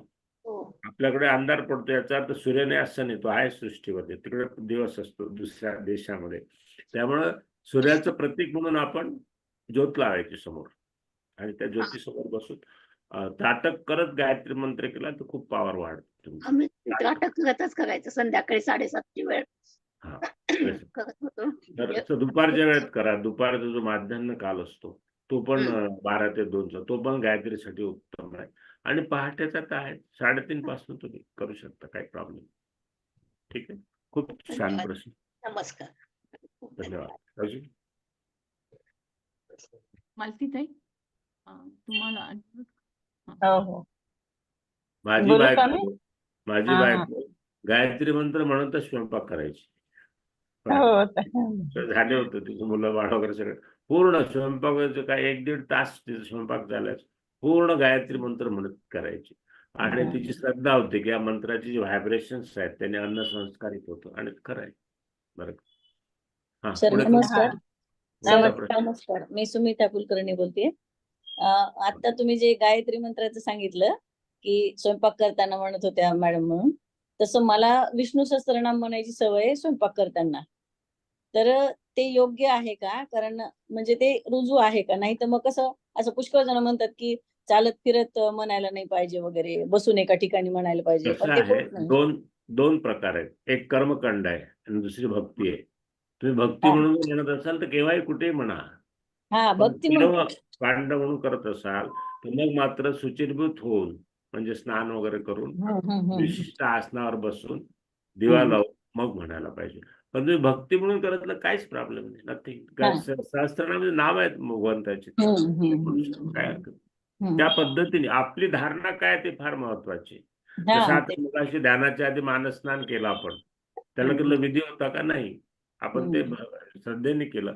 तरी श्रद्धा मनात असेल तर ते कुठेच करू शकतात, काय आणि असं रात्रीची जी उपासना असते ना, तर ती रामरक्षा वगैरे आपण जे म्हणतो, तर ती देवाजवळ बसूनच म्हणायला पाहिजे का? असं इकडे तिकडे फिरत समजा देवा लावला आपण, दुसरे काही कामं करतोय किचनचे मग स्वयंपाकघरातले वगैरे, तर तसं करताना चालतंय का म्हणायला, का बसूनच म्हणायला पाहिजे एका जागेवर? कसं आहे, परत तोच प्रश्न आलाय. आपण रामरक्षा म्हणतो, समजा तुम्ही काम करता म्हणताय, लक्ष तिथं पाहिजे रामरक्षा, त्या कामात नको. हे लक्षात घ्या. काम ते अनवधानाने होतंय, चालतंय. जसं आता बघा, कधी कधी देवाच्या जवळ बसूनही आपलं लक्ष इकडे तिकडे कार जातं. ड्रायव्हिंग करताना लोकांचं काहीतरी वेगळं चालू असतं. गाणे म्हणतात, म्युझिक ऐकतात. ड्रायव्हिंग अनवधाने चालूच असतं, पण लक्ष तिथे असतं. तसं तुम्ही जर रामरक्षा चालत बोलत उठत म्हणत असाल तर लक्ष तिथे पाहिजे, हे लक्षात घ्या. मग काही करा बघा, mind should attach to that, हे महत्वाचं. ठीक आहे. धन्यवाद. नमस्कार, मी मालती बोलते. नमस्कार, मालती बोलते. ते आता म्हणाला जर रामरक्षाचं माझं एक मंत्र ते मी नेहमी बोलत असते. ते म्हणजे काय, ते एकाच जागी मनोजम मारुत तुल्य वेगम जितेंद्रिय बुद्धिमतां वरिष्ठम वातात्मजन मानर युद्ध मुख्यम श्रीराम मधुतम शरणम प्रपद्ये. आता हा मंत्र आहे की नाही, तो कधी पण बोलला चाललंय की म्हणजे स्वयंपाक करताना किंवा असं संध्याकाळच्या वेळा, मी कधी एकटं बसलो असतो तेव्हा बोललं तर चालेल ना? स्वयंपाक करताना करू नका, शक्यतो इतर वेळेस करा. नाही. हो, म्हणजे उठता बसता ब्रह्मचर्य ते एकच देव असा आहे सध्या, तो पृथ्वीवर आहे अजूनही, बरोबर. त्यामुळे त्याचा आहारही फार जबरदस्त आहे, तुम्ही त्याला खाऊ नाही घालू शकत. त्यामुळे नका करू, इतर वेळेस करा. म्हणजे उठता बसता बसता असं मोकळा वेळ बसलेला तेव्हा चालतं. म्हणजे मंत्र माझे सतत तोंडात असतात, ते बोललं तर चालेल. आणखीन एक आता मृत्युंजय मंत्र आहे ना, मी स्वामी समर्थाच्या मठात जाते, तर ते केव्हाही म्हणता येईल मृत्युंजय मंत्र? नाही, मृत्युंजय मंत्र भयंकर पॉवरफुल आहे. त्यामुळे तुम्ही तो मंत्र सुचिर्भूत होऊनच म्हणा आणि एका आसनावर बसून म्हणा. मृत्युंजय मंत्राचे विपरीत परिणाम पण झाले आहेत लोकांवरती, तर तसं करू नका. तो शिवशक्तीचा मंत्र आहे आणि त्याचं सुचिर्भूत होऊन एका जागी बसून त्याचा जप करा. संध्याकाळचं बोललं चालेल, म्हणजे दिवा लावल्यानंतर पण सुचिर्भूत असा आणि एका ठिकाणी भयंकर पॉवरफुल मंत्र, गायत्री मंत्रापेक्षा पण त्याची पॉवर जास्त आहे. मी स्वामी समर्थाच्या मठात जातो ना, मी म्हणजे रविवारी जमतं असतं 6 ते 7 टायमिंग असतं. नाही म्हणजे घरी असं म्हणजे तोंडात पाठच झालंय ना, ते विचारलं. पाठ झाल्यामुळे म्हणजे तोंडात येतं ते कधी कधी. आणि लहान सुगंधीम पुष्टिवर्धनम उर्वारुकमिच बंधना मृत्यू मुक्ष्य मामृता. ते अगदी लहानपणापासून पाठ झालंय ना, तर ते विचारलं मी कधी बोलतो. साधना म्हणून करा, तो असा कुठे म्हणू नका. नाही नाही, म्हणजे देवासमोर किंवा असं देवाचा दिवा लावल्यानंतर असं मनात चालू असल्यामुळे मी ते नेहमी बोलत होते, असं म्हणते. चालेल ना? स्वामींच्या मठात म्हणायला हरकत नाही, स्वामी स्वतः मालक आहे. हो, आणि मी स्वामी समर्थ सतत म्हणजे तोंडातच असतं. म्हणजे लहानपणापासून आम्हाला स्वामी समर्थ स्वामी समर्थ. आता काहीतरी झालं किंवा मुलांना ओरडायचं झालं की कधी कधी मन असं खूप त्रास झाला की स्वामी समर्थ असं म्हणजे चालूच असतं तोंडात. चालतं ना? हो, काहीच स्वामी समर्थ आहेच आमच्या मागे. प्रश्न थांबले असतील तर आपण पुढे जाऊया. हो चालेल. धन्यवाद धन्यवाद. धन्यवाद. हो, अजून कोणाला विचारायचंय का काही? नाही तर मग आपण पुढचं सेशन सुरू करूयात ध्यानाचं. हा, आपल्याला ध्यान करून सुट्टी घ्यायची, पण ध्यानात वेळेचे नाही आधी, हो. आणि मग आपण त्या ध्यानाकडे जाऊया. ठीक आहे, सुरुवात करूया ताई की हो हो, कोणाचा सुरू करा. प्रश्न आहे? नाही नाही, प्रश्न आता नाहीये. ध्यान 2 साठी ध्यानाची 4 पायऱ्या आहेत. एक पायरी आपण मगाशी बघितली, ती केव्हा करायची? सकाळी उठल्यावर, दिवस सुरू करायच्या आधी, किंवा कुठलंही नवीन काम सुरू करायच्या आधी 3 मिनिटं एक ध्यानाच्या पहिल्या पायरीत तुम्ही घालवा. त्याच्यामुळे 6 महत्वाचे फायदे कुठले आहेत ध्यानाच्या पहिल्या पायरीचे सांगतो. प्रथम, तुम्हाला हलकं वाटतं शरीर, वजन किती असू द्या, जर ते एकाग्र मनाने श्वासाकडे लक्ष देऊ श्वास सूक्ष्म होईपर्यंत केलं तर. दुसरा फायदा, तुमचं बीपी नॉर्मल राहील. तिसरा फायदा, मन शांत होईल. आणि सगळ्यात महत्वाचा फायदा चौथा असा आहे की मन वर्तमानात राहील. आपलं मन वर्तमानात कमी असतं, भविष्यात आणि भूतकाळात जास्त राहतं. बघा तुम्ही, आहे ना. तर योगाचा संदेश आहे की तुम्ही वर्तमानात मॅक्सिमम राहा. भूतकाळातनं शिकू नये असं नाही, भविष्याचं प्लॅनिंग करू असं नाही, पण वर्तमानात राहायला पाहिजे. आणि वर्तमानात राहिलेलं काय होतं की हातातलं काम उत्तम होतं. काम उत्तम झाल्याने आनंदाची निर्मिती होते, आणि आनंद निर्मिती झाला की मग मन प्रसन्न राहतं, चेहऱ्यावर कायम हास्य. ते ध्यानाच्या पहिल्या पायरीची हे आहे, परिणाम आहे. आता दुसऱ्या पायरीकडे जाऊ आपण. त्याच्या आधी विवेचन ऐकूया आणि मग दुसऱ्या पायरीचा आपण आज अभ्यास करू, मग सुट्टी घेऊ. कारण ध्यान झाल्यानंतर कोणालाही बोलायची मुभा नसते किंवा प्रश्न विचारायची, बोलायची नाही, त्यावेळेस नंतर थांबायचं पूर्ण. तर आता विवेचन बघूया ध्यान 2 साठी. ध्यान 2 म्हणजे यतोऽपि कोणतेय पुरुषस्य उपस्थिताः. सगळं गीतेत दिलेलं आहे. गीतेचा अभ्यास जर आपण सगळे अभ्यासकच आहात. इंद्रियाणि प्रमाथिनी हरन्ति प्रसवं मनाः. भगवद्गीतेच्या 2ऱ्या अध्यायातला 58 श्लोक. हे कुंतीपुत्र अर्जुना, आसक्ती नाहीश न झाल्यामुळे ही क्षोभ उत्पन्न करणारी इंद्रिये प्रयत्न करीत असलेल्या बुद्धिमान पुरुषाच्या मनालाही जबरदस्तीने आपल्याकडे ओढून नेतात. परत तेच आलं, काम क्रोध लोभ मद मत्सर. आसक्ती, प्रत्येक विषयामध्ये आपलं मन अडकलेलं असतं. ते अनासक्त करण्याचं दुसरं ध्यान आहे, मन अनासक्त. म्हणजे मग त्या पद्धतीचं त्या विषयात आपलं मन आपोआप निघून जातं आणि अनासक्त होतं. अनासक्त मन झाल्याशिवाय ध्यान बसतं. मग अनासक्त मनाची प्रक्रिया काय?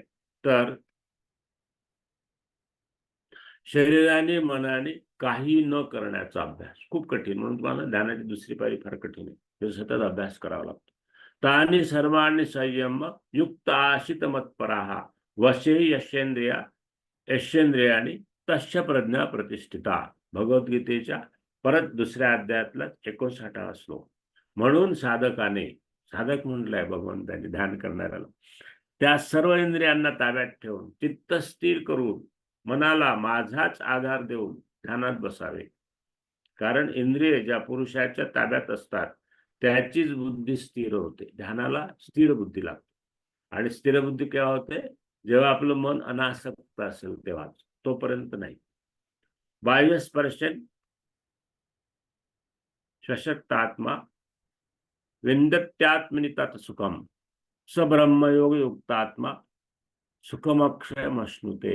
बाह्य स्पर्शेश्व शक्तात्मा विंदत्यात्मनि यत्सुखम. काय अर्थ आहे बघा? ज्याच्या अंतःकरणात बाहेरील विषयांची आसक्ती नसते, म्हणजे तो अनासक्त होतो, अशा साधक आत्म्यात असलेल्या ध्यानामुळे मिळणाऱ्या सात्विक आनंदाला तो प्राप्त होतो. ध्यानाचा सगळ्यात मोठा परिणाम आनंद. मन कायम आनंदी असतं.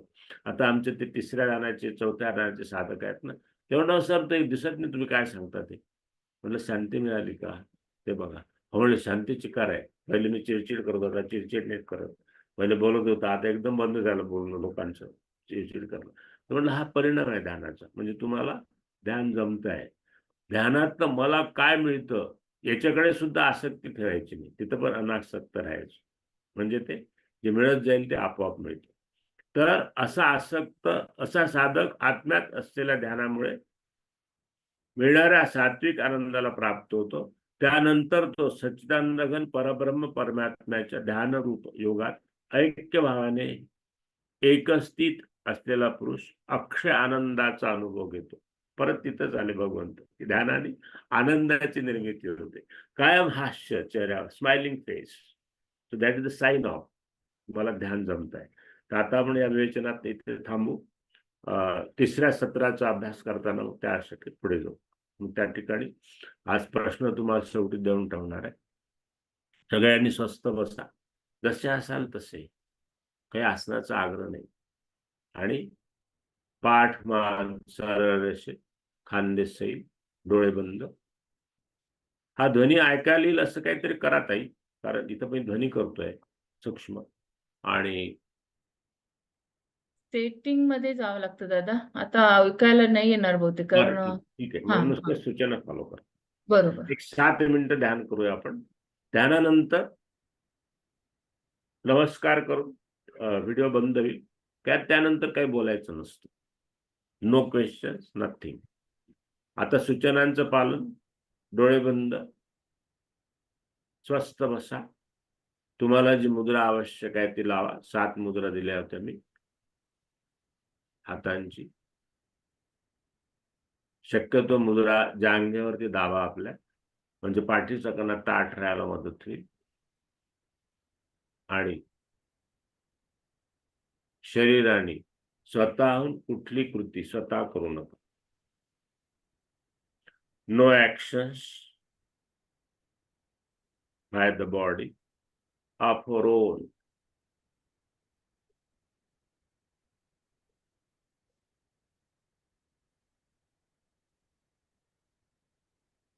तुम्ही सगळेजण करणार असताल तर व्हिडिओ ठेवा ऑन, म्हणजे मग दिसेल सर्वांना. सरही बघतील. ज्यांना शक्य आहे त्यांनी व्हिडिओ ऑन ठेवा.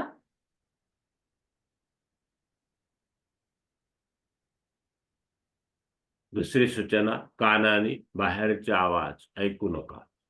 आता क्लासमध्ये माझ्या सूचना सोडून.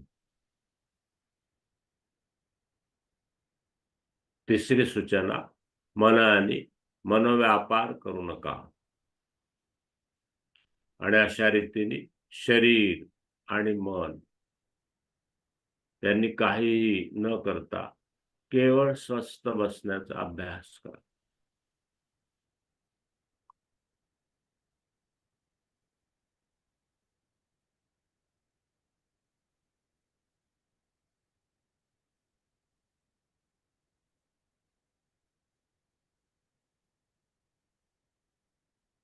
शरीराने काही न करणं सोपं आहे.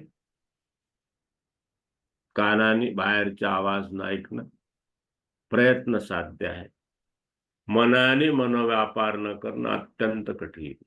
मनामध्ये सतत सतत सतत विचार येत असतात. मन त्या विचारांमागे फिरत असतं. विचारांच्या शृंखला बनवत असतं. मनाच्या शक्तींचा ह्रास होत राहतो. तो थांबवायचा. कसं थांबवणार? मनामध्ये विचार येणे आपल्या पूर्वकर्माशी निगडित आहे, जी घडून चुकले, ज्यांनी आपल्या अंतर्मनावरती संस्कार केले आहेत, ते आपण मिटवू शकत नाही, हटवू शकत. आणि म्हणून विचार येणं बंद होत नाही.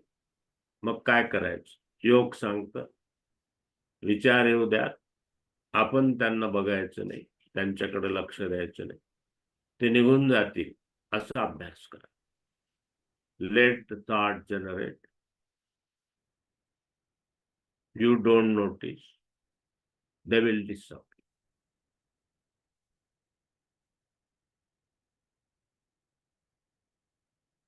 श्वास आपल्या गतीने सुरू आहे, तिकडे लक्ष द्यायचं नाही. कानावर आवाज येतात, ऐकायचे नाही. मनात विचार येतात, बघायचे नाही.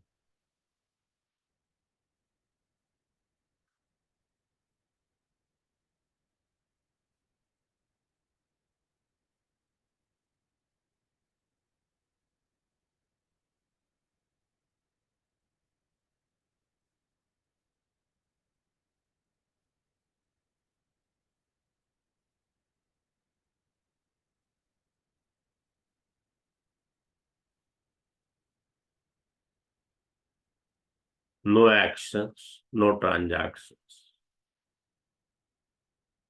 हळूहळू आपलं मन निर्विचार होईल.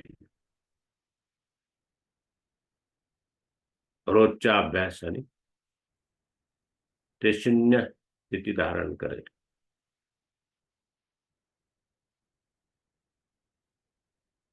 आणि अशी स्थिती आली की चित्त वृत्तीरहित बनून आपल्याला अनुभव येतो योग चित्त वृत्तीनिरोधः. म्हणजे मनात एकही विचार नाही, परिणामतः चित्तामध्ये वृत्ती उठत नाही. ती स्थिती साधली असता शरीर आपोआप डोलायला लागतं, आपण न हलवता. ते हलू द्यायचं, तिकडे पण लक्ष द्यायचं नाही. मन अनासक्त होत जातं.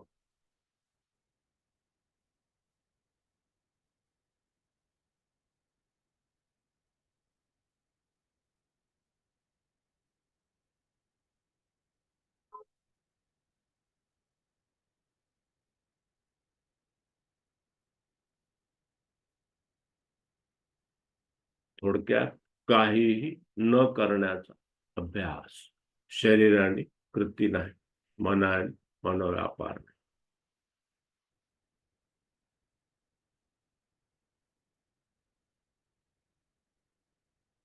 आणि आता एक दीर्घ श्वास खेचा, रोखून ठेवा. श्वास सोडताना आपली मान हळूवार खाली घाला, हनावटी कंठाखाली दाबा. श्वासोश्वास घेत राहा. गिळण्याची क्रिया 3 वेळा करा. आपली लाळ प्रकर्षाने 3 वेळा गिळायची. दोन्ही हात नाभी पुढे आणा, त्यांना बघा. डोळे बंद करा. मान सावकाश वर घ्या.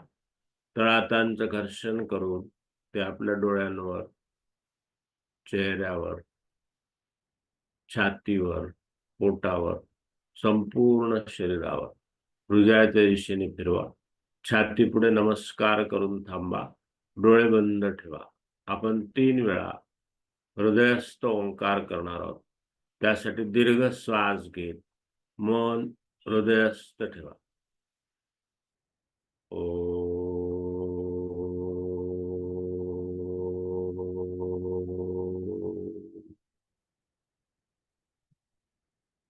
ओंकाराची कंपन संपूर्ण शरीरात अनुभव करायचे.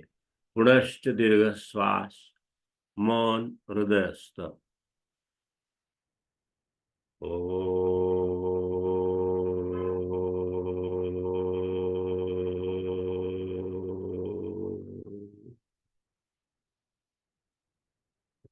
ओंकार हेच परमेश्वराचं स्वरूप आहे.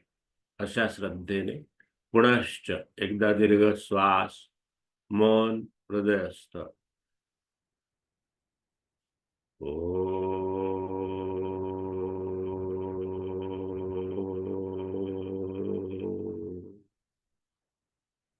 स्वतःला मनामध्ये प्रश्न विचार, मी कोण, हु एम आय.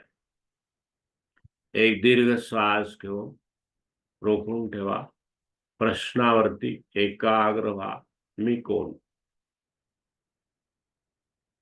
श्वास सोडत नमस्कार करा.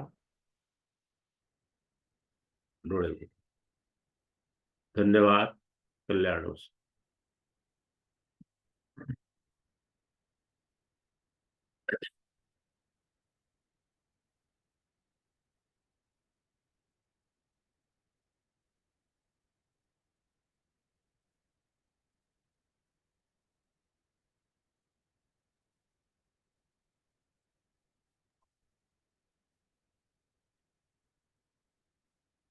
व्हिडिओ बंद केला तरी चालेल ताई.